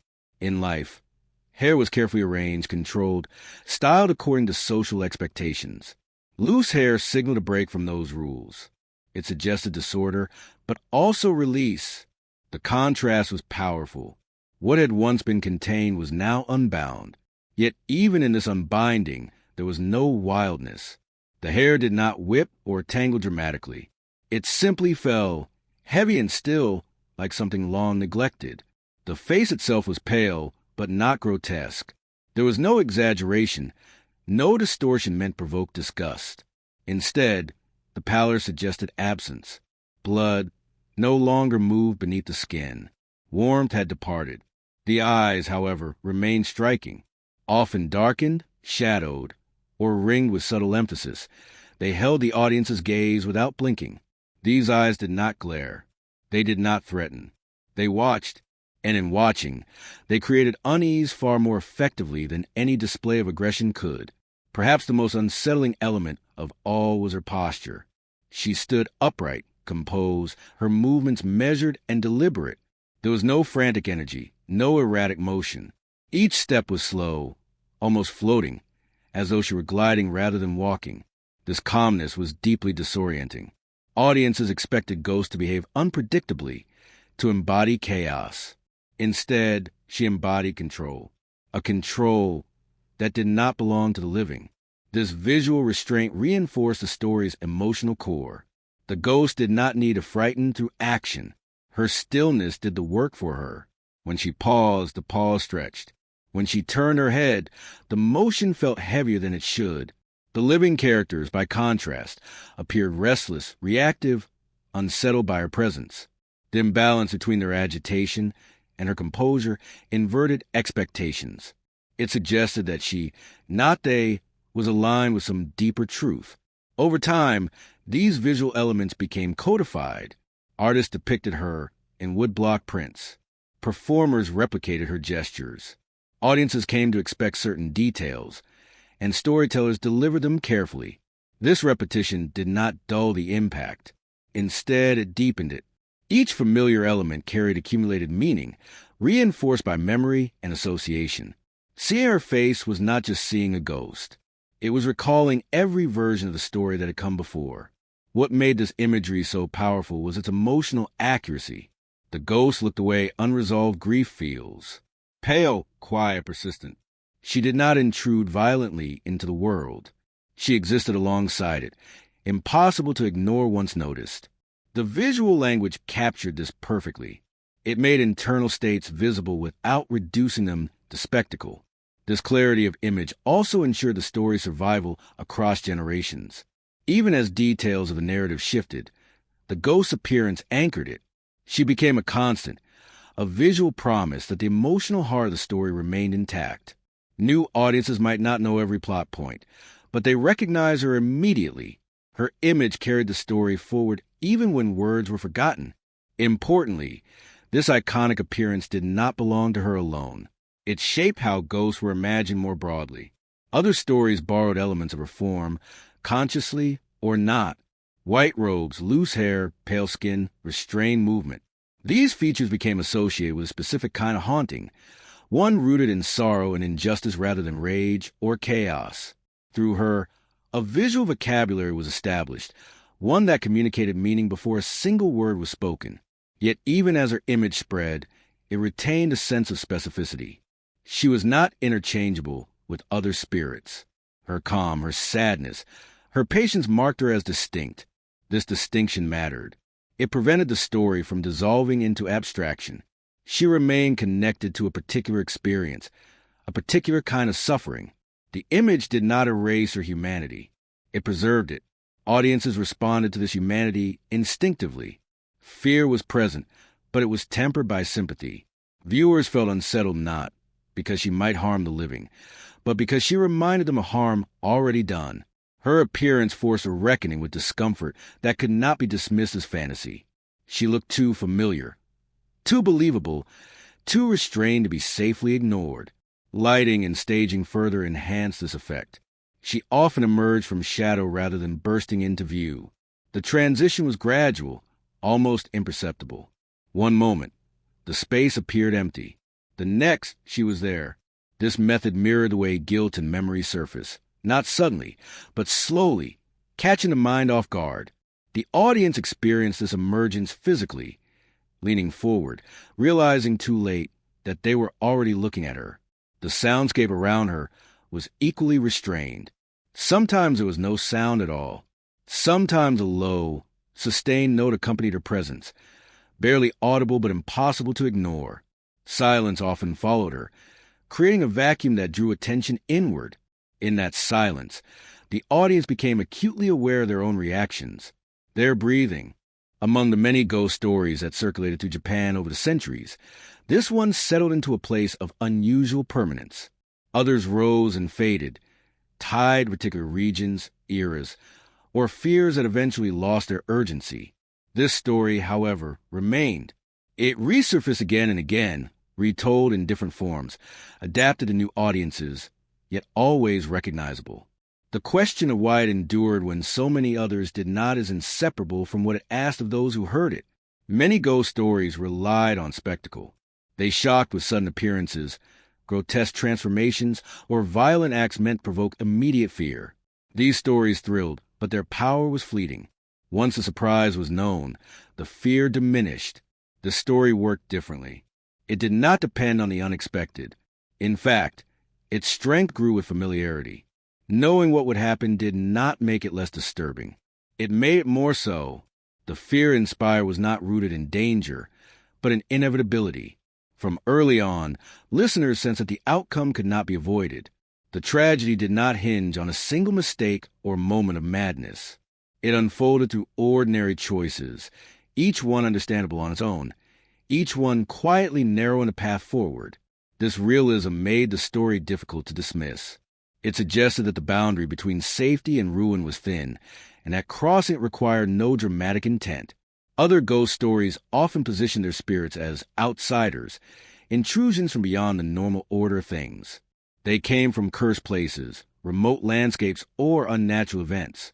This ghost, by contrast, emerged from the heart of everyday life. She belonged to the domestic sphere, to marriage, to routine. Her haunting did not threaten the world from the outside. It revealed a fracture within it. This inward focus made the story deeply unsettling, because it implicated the familiar rather than the foreign. Listeners could imagine themselves in the story with uncomfortable ease, not as the ghost, necessarily, but as the people around her, as those who benefited from silence, as those who made decisions without considering their consequences, as those who believed that fulfilling duty absolved them of responsibility. This identification was rarely conscious, but it was powerful. The story lingered because it invited self-reflection, whether welcomed or not. Another reason the story terrified more deeply than others was its emotional restraint.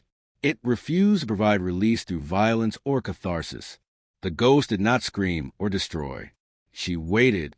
This waiting was far more difficult to endure than any moment of chaos.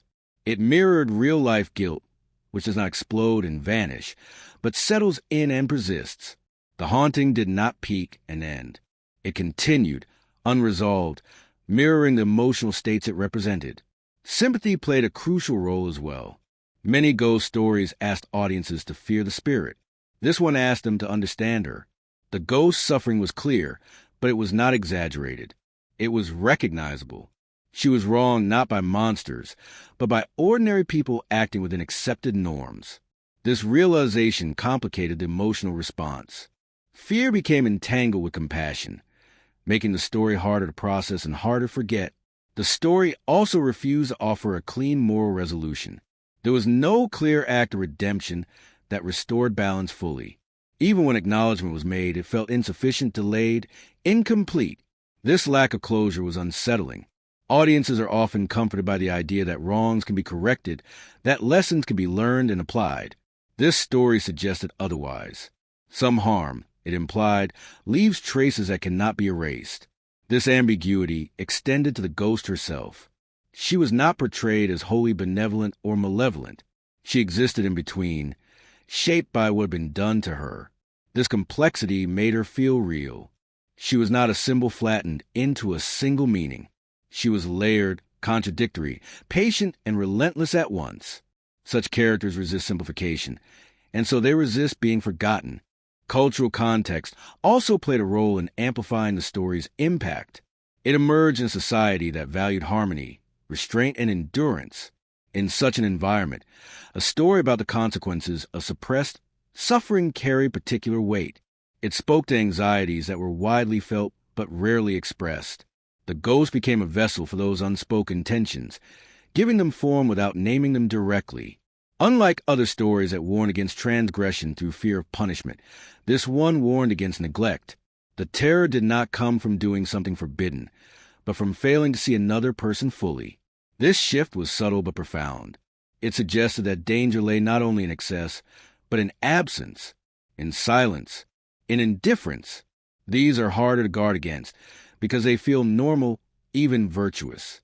The story structure reinforced this message. It unfolded slowly, without dramatic turns that might distract from its core. Each section flowed into the next with quiet inevitability.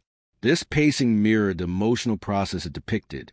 Just as the characters drifted toward tragedy without realizing it, the audience was drawn into discomfort without clear warning. By the time the haunting was undeniable, it felt earned. Repetition further deepened the story's power.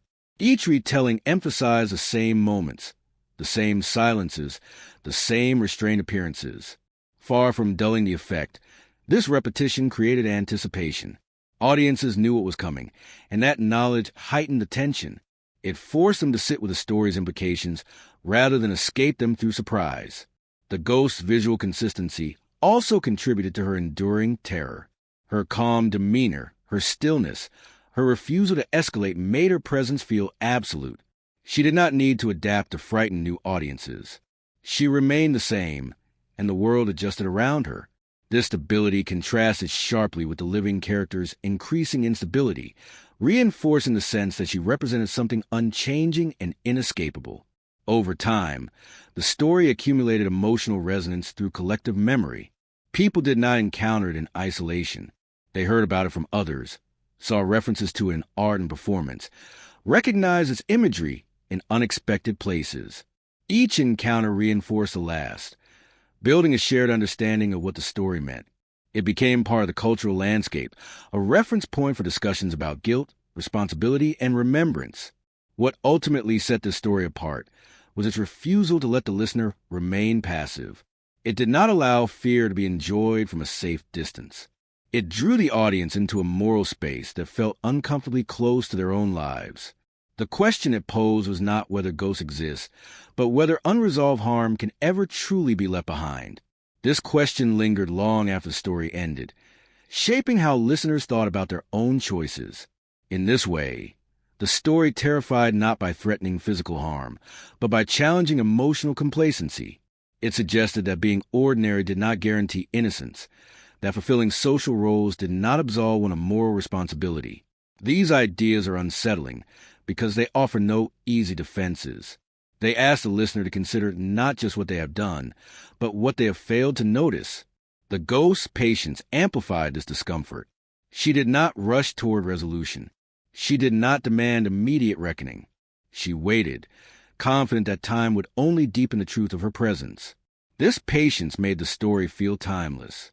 It suggested that the issues it raised were not confined to a single era or culture, but were part of the human condition. As generations passed, this quality ensured the story's survival. Each new audience found in it something relevant to their own context. The details might change, but the emotional core remained intact. The ghost continued to watch, calm and unyielding. A reminder that some stories endure not because they frighten us briefly, but because they reveal something we recognize, something we would rather not face, and something that follows us quietly until we do. The most unsettling aspect of the story is not the fear it inspires, but a way that fear is intertwined with compassion. From the beginning, listeners are not invited to recoil entirely from the ghost. They are asked, almost against their will, to understand her. This emotional duality is rare in tales of the supernatural, where spirits are often positioned as threats to be avoided or defeated. Here, the ghost occupies a more complicated space, one that refuses to let fear exist without sympathy. As the story unfolds, it becomes increasingly difficult to see the ghost as an enemy. Her actions are restrained. Her presence is quiet. She does not lash out indiscriminately or seek to harm the innocent. Instead, she appears where the injustice originated, where silence and neglect took hold. This specificity matters. It suggests intention rather than malice, and it shifts the emotional focus from what she might do to why she is there at all. Listeners find themselves drawn into this question almost subconsciously. The story never pauses to explain her motives explicitly. It does not offer speeches or declarations. It allows the audience to piece together meaning through observation. The calmness of her demeanor, the patience of her waiting, the absence of cruelty in her actions all point toward a deeper purpose. She is not there to terrify for its own sake. She is there to remind. This reminder carries a moral weight that distinguishes the story from others in its genre. The ghost's presence functions as a warning, but not in the conventional sense. It does not caution against curiosity, ambition, or transgression. Instead, it warns against indifference, against the quiet harm that arises when suffering is ignored because acknowledging it would be inconvenient. This form of warning is subtler, and therefore more difficult to dismiss. The compassion the ghost evokes is not sentimental. It does not soften the story or provide comfort. On the contrary, it deepens the unease. To fear a monster is simple. To fear a reminder of one's own capacity for neglect is far more disturbing. The story asks the listener to sit with this discomfort, to feel both the instinct to withdraw and the pull to understand. This tension is never fully resolved, and that is precisely the point. Through this dynamic, the story delivers its moral lesson without ever stating it outright. There is no moment where a character articulates the lesson clearly. Instead, it emerges through accumulation. Each appearance of the ghost reinforces the same idea. Harm does not vanish when it is unacknowledged. It lingers. It reshapes the emotional landscape. It demands attention, whether or not that attention is freely given. The moral warning embedded in the story is not limited to extreme acts. It extends to everyday choices. The listener is encouraged to consider how small omissions can have lasting consequences, how failing to speak, to see, to intervene can be as damaging as deliberate cruelty. This focus on omission rather than commission broadens the story's relevance. It implicates not just villains, but ordinary people. At the same time, the ghost's continued presence carries a note of sorrow rather than triumph. There is no sense that she takes pleasure in haunting. Her persistence feels more like endurance than vengeance. This nuance is crucial. It prevents the story from becoming a simple morality play where wrongdoers are punished and balance is restored. Instead, it presents a world where imbalance can persist, where consequences unfold slowly and imperfectly. The listener is left to grapple with the uncomfortable possibility that understanding alone may not be enough. Sympathy for the ghost does not undo what was done to her. Recognizing injustice does not necessarily correct it. This realization adds a layer of melancholy to the story. It suggests that some lessons arrive too late to change outcomes, and that awareness does not always bring relief. Yet, even in this melancholy, there is purpose. By refusing to offer easy redemption, the story emphasizes the importance of prevention. It suggests that attention, care, and acknowledgement matter most before harm becomes irreversible. The ghost's existence becomes a testament to what happens when those elements are withheld. She is both a consequence and a caution. The compassion the ghost inspires also challenges traditional power dynamics. In many stories, power resides with those who act decisively, who impose their will. Here, power emerges from endurance, from the refusal to disappear. The ghost's quiet persistence ultimately undermines the authority of those who believe they could control the narrative by remaining silent. Her continued presence exposes the limits of that control. This inversion of power is subtle but profound. It suggests that silence is not as final as it appears, that suppressed experiences can resurface in ways that defy expectation. The story does not celebrate this resurgence, but it acknowledges it as a reality. In doing so, it offers a form of validation to those who have felt unseen.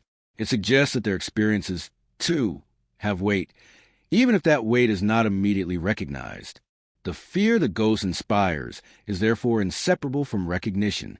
She is frightening not because she is unknown, but because she is too familiar.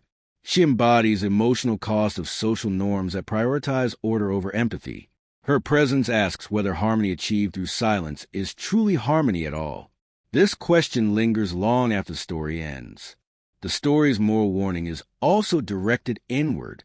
It does not ask the listener to judge the characters harshly, but to examine their own habits of avoidance.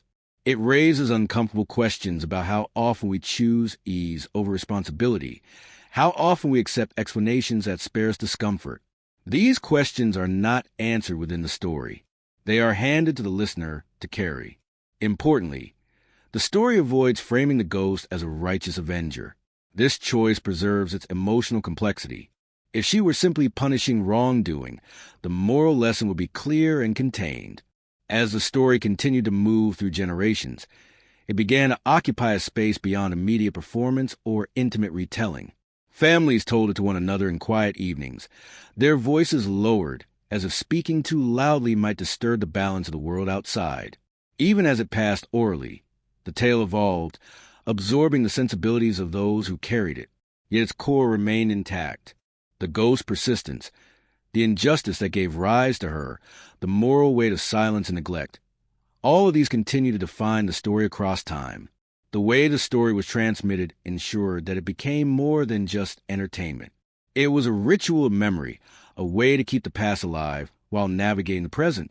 Each generation inherited not only the narrative itself, but also the emotional resonance it carried. Children learned to recognize the patterns of endurance, the weight of unacknowledged suffering, the consequences of neglect, before they could articulate them. In this way, the story functioned as a subtle form of cultural education, teaching lessons without lectures, morality without judgment. Even as it remained grounded in oral tradition, the story adapted. Names changed, settings shifted, and minor details were altered to suit the local environment or the storyteller's personal touch. A canal here might replace a stream there. A servant's name might vary depending on the household. These changes were never arbitrary. They ensured the story remained relatable, that it continued to feel like it could happen anywhere, to anyone. Familiarity was part of its power. Audiences recognized themselves in the mundane details of daily life, which made the extraordinary persistence of the ghost all the more unsettling. In these familial transmissions, the ghost appearances often served as cautionary markers rather than pure sources of fear. Parents or elders told the tale with an emphasis on attentiveness, on seeing clearly the people and the choices around oneself. The ghost was both an object lesson and a companion of reflection. Her continued presence in the narrative reminded listeners that inattention, indifference, or passive complicity had consequences that could outlast a lifetime. Unlike other scary stories meant simply to frighten children into obedience, this tale lingered in the mind long after it was told, quietly shaping values and awareness. This quiet shaping was amplified by the way the story was integrated into domestic rituals. Even casual evenings became opportunities for reflection. Perhaps the story was shared during long summer nights, when the warmth and stillness of the air encouraged introspection. Perhaps it came at winter firesides, when families gathered close to survive the cold. In these moments, the story became a connective tissue between generations. It was both private and communal, intimate yet shared, a bridge between past and present. Over time, as the story circulated more widely, its presence in written collections and performances ensured that its influence extended beyond individual households. Yet the oral tradition remained vital. Each telling could emphasize different aspects of the narrative depending on the needs of the audience. One night, the focus might be on the injustice suffered by the woman, the quiet accumulation of wrongs that led to her unrest. Another night, attention might shift to the emotional response of the living characters, highlighting guilt, fear, or recognition. The story's adaptability kept it alive. Its lessons could be tailored without diluting the underlying truths. This adaptability also meant that the story became a living archive of emotional experience. Each telling preserved more than plot. It preserved effect. The emotions felt by the ghost and by the living characters were echoed in the audience. Over decades and centuries, these echoes accumulated, creating a rich layer of shared memory. People came to recognize the story not just as a tale about a ghost, but as a record of human experience, of patience, suffering, endurance, and moral reckoning.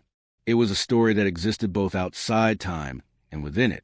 The repetition of familiar patterns within the story reinforced its themes. Audiences came to expect certain moments. The quiet patience of the ghost, the small but significant lapses of attention by the living, the slow unfolding of consequence. These patterns created a rhythm that mirrored the emotional landscape of the story. Listeners could anticipate the ghost's appearance, yet the inevitability did not diminish its impact. Instead, it deepened it, because the tension arose from recognition rather than surprise. The story taught that the most unsettling truths are often those we already understand, but choose to ignore. This repetition also ensured that the story became a part of cultural identity. The ghost's imagery, her movements, her calm presence, became recognizable even to those who had not directly experienced a particular telling. Families could reference her with a glance, a gesture, a phrase, and others would understand. She became more than a character. She became a symbol embedded in collective consciousness. When Western travelers and scholars first encountered Japan in the late Edo and early Meiji periods, they were captivated by its culture, its rituals, and its stories. Among the tales that drew their attention was the story of the ghost who refused to rest, the woman whose endurance and suffering transcended death. To foreign eyes, her appearance and the structure of the tale were immediately striking, yet these observers often misinterpreted what made the story so compelling. They saw ghosts as monsters or exotic curiosities, rather than as moral and emotional presences rooted in social and cultural context. The Western fascination with the supernatural tended to frame the story in terms of fear and spectacle. They focus on the pale face, the loose black hair, the floating movements. These were elements that aligned with familiar tropes of horror in European traditions. Otherworldly figures, spirits returning to exact vengeance, and dramatic displays meant to terrify. In this way, the ghost was reduced to an object of novelty or fright, rather than understood as a complex reflection of human morality and endurance. Early translations and retellings often emphasized the most visually striking aspects. Illustrations and descriptions highlighted her spectral appearance, her mysterious movements, and her ability to unsettle even the living. While these depictions were vivid, they stripped away the nuance that had made the story emotionally resonant in its original context. The audience saw the ghost primarily as a figure to fear, rather than as a symbol of unacknowledged suffering, patience, and moral reflection.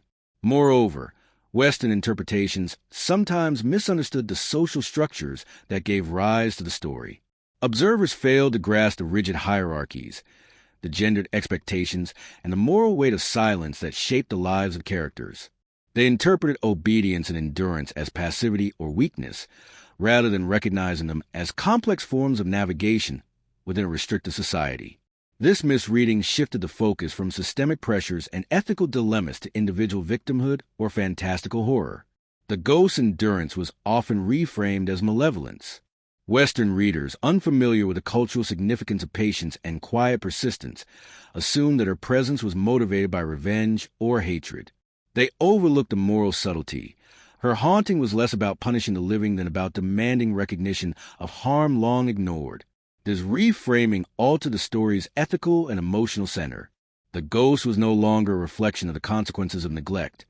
She became an instrument of terror, stripped of the lessons embedded in her restraint. Language itself posed challenges. Japanese terms for social obligation, honor, and duty often carried layers of meaning that were difficult to convey in European languages. Concepts such as giri, duty, and obligation or moral debt were translated loosely, losing the richness that explained why silence and neglect carried such weight. Without these nuances, Western audiences perceived the narrative as a simple tale of wrongdoing and supernatural retaliation, rather than a meditation on complexity of human responsibility. The medium of transmission also influenced perception. Stories that had been oral and performative were often condensed into text for Western readers. Without the pacing, pauses, and gestures that conveyed tension and moral weight in Japanese storytelling, the story seemed flatter, more sensational. The rhythm of suspense, the interplay between silence and revelation, was difficult to replicate. As a result, the emotional subtlety that had captivated Japanese audiences was often replaced with focus on shocking events or eerie imagery. Despite these misunderstandings, Western exposure contributed to the story's global longevity. Through translation, print, and eventually adaptations in literature and stage, the ghost image spread far beyond its original cultural context. People in distant lands came to recognize her flowing white garments, her long dark hair, her calm yet insistent presence. Even when her moral and cultural significance was obscured, the visual and emotional impact remained compelling. Interestingly, the Western fascination also led to creative reinterpretations. Authors, playwrights, and later filmmakers drew inspiration from the ghost, incorporating her into new narratives that reflected European ideas of fear, morality, and the supernatural. These adaptations often amplified the terrifying elements, creating a hybrid form that mixed the original story's restraint with the Western appetite for dramatic horror. While this sometimes distorted the story's meaning, it also introduced a character to audiences who might never have encountered Japanese folklore otherwise. The misinterpretations also reveal something important about the story's original power. The ghost was not simply frightening because she was a spirit. She was compelling because she reflected lived human experience, an experience that is easily misread when removed from its cultural and social context.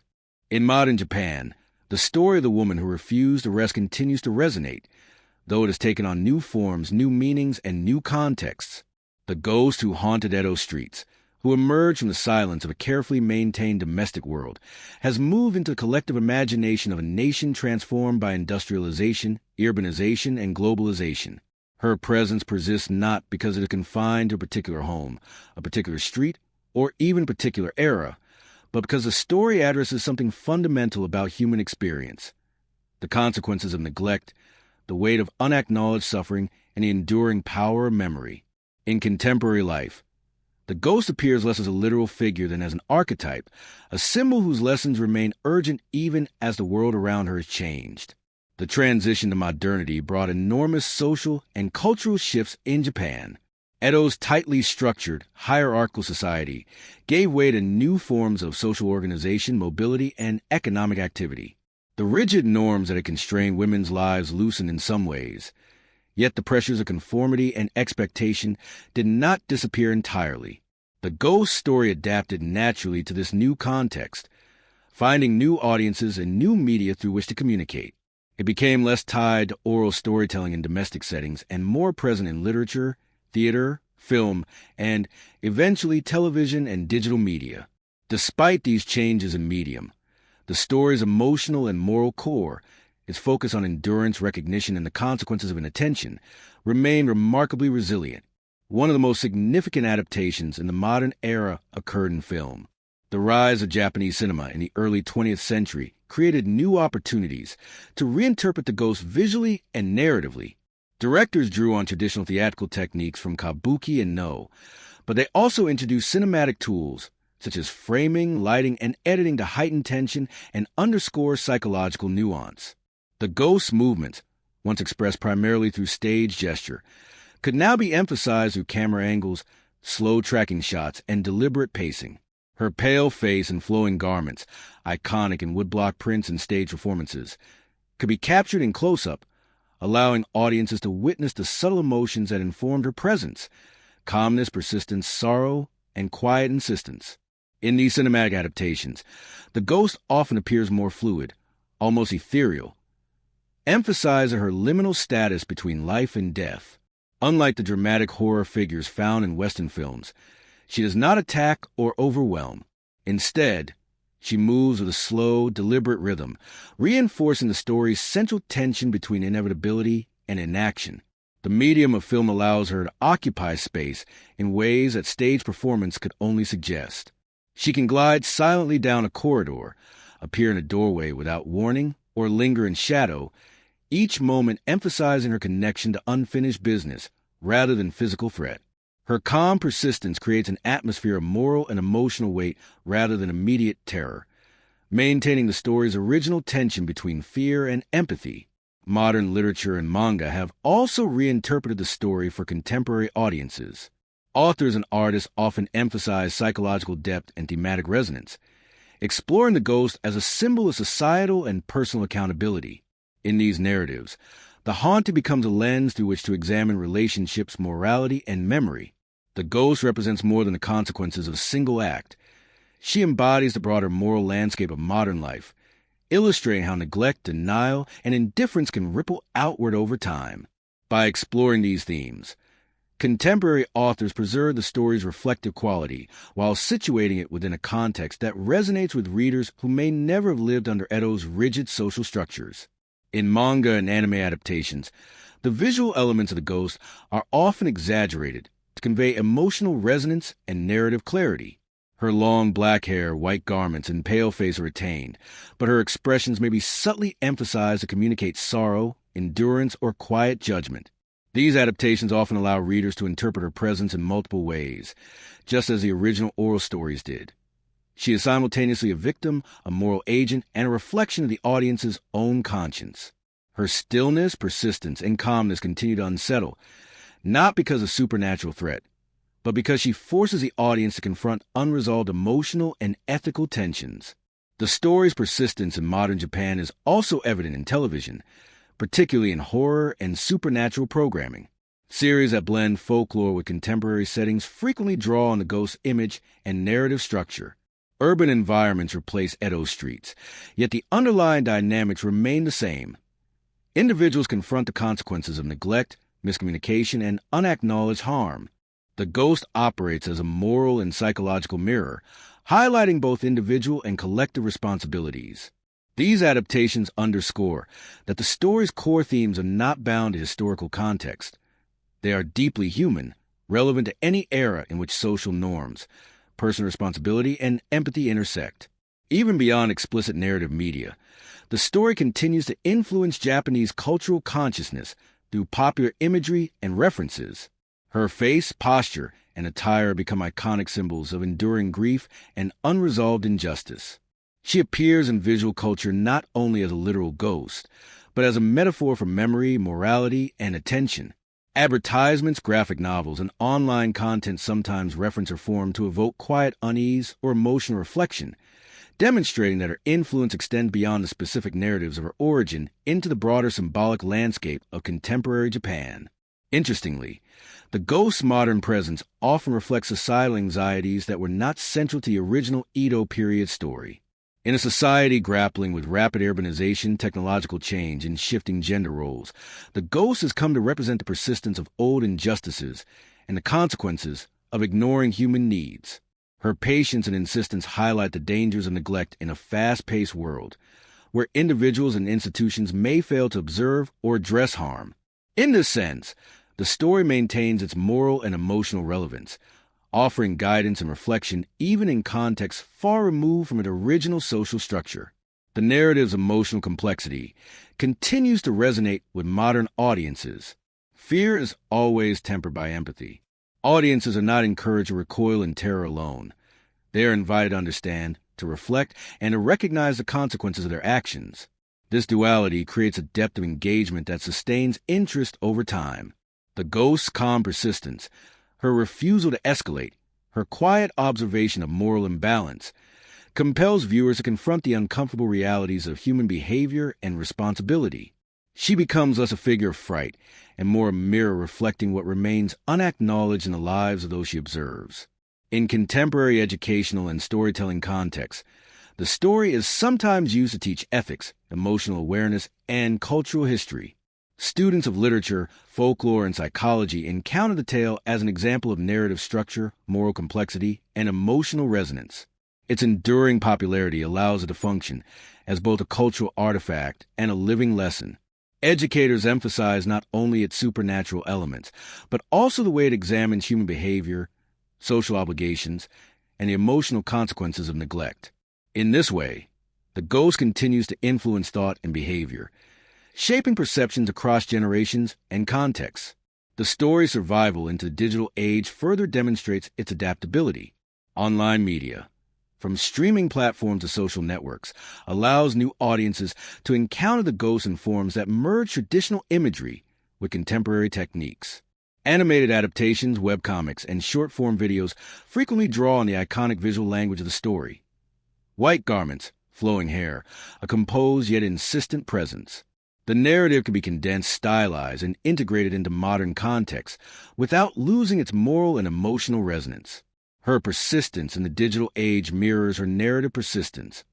She endures not through force, but through the clarity and universality of the lessons she embodies. The enduring relevance of the ghost in modern Japan also reflects broader societal concerns about visibility, acknowledgement, and responsibility.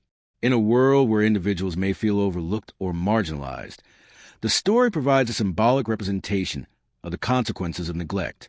The ghost's presence reminds audiences that human actions, omissions, and inattention carry consequences that cannot be ignored indefinitely. The ghost story that emerged from Edo, Japan, centered on the woman who refused arrest, has always carried a dual function. On one level, it is a narrative of supernatural persistence, a spirit that refuses to vanish, a haunting that challenges the boundaries between life and death. On another, and perhaps more significant level, it is a study of human behavior, morality, and the consequences of neglect. Modern adaptations, spanning literature, cinema, manga, and digital media, have brought these dualities into sharper focus, revealing the ways in which this story continues to resonate in society profoundly changed from the world in which it was first told. The haunting is not simply a source of fear. It is a lens through which to explore responsibility, awareness, and emotional complexity, demonstrating that the ethical weight of narrative can persist even as the cultural context shifts dramatically. One of the most striking aspects of the ghost's enduring appeal in modern storytelling is her adaptability. Unlike other folklore figures whose appeal is bound by a specific historical or cultural moment, she transcends both time and medium. In literature, she appears as a psychologically rich character, her presence interpreted as a reflection of guilt, memory, and unacknowledged suffering. Writers focus on her calm yet insistent demeanor, exploring how a character can exert moral pressure without overt aggression. Readers are drawn into her world not by fright alone, but by the unsettling recognition that her presence embodies consequences they might otherwise overlook. Her story is a meditation on the moral and emotional repercussions of neglect, and modern narratives explore this dimension with increasing sophistication. Cinema, in particular, has expanded the ghost's reach while maintaining the story's moral complexity. Filmmakers draw on techniques that were unavailable to early storytellers. Lighting, framing, pacing, and sound design all serve to underscore her emotional and ethical weight. A tracking shot can follow her silent movement through a darkened corridor, emphasizing her inevitability and persistence. Close-ups capture the subtlety of her expressions, calm, patient, sorrowful, reminding audiences that her haunting is about moral reckoning rather than simple terror. Sound design can create an almost imperceptible tension, a low hum or faint echo that mirrors the psychological unease she provokes. Even in contemporary urban settings, her presence retains the same moral gravitas, appearing as a reminder of unresolved wrongs in the midst of modern life.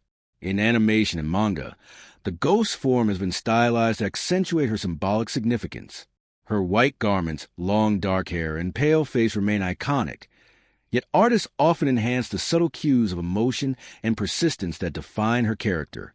Readers can witness her slow, deliberate movements, her stillness juxtaposed with the restlessness of living characters, and the weight of her presence as it intersects with moments of moral ambiguity. These visual cues reinforce the story's central tension. The ghost does not need to attack. Her calm endurance is sufficient to challenge both characters and audiences to confront ethical and emotional truths. The medium allows for careful pacing, panels that linger on her presence, and moments where silence carries more weight than dialogue, preserving the story's original emphasis on reflection rather than shock. Modern digital media has further extended the ghost's influence, particularly through online storytelling, short-form video, and interactive media. Social networks and streaming platforms allow her image and story to reach global audiences who may have little familiarity with Edo period culture.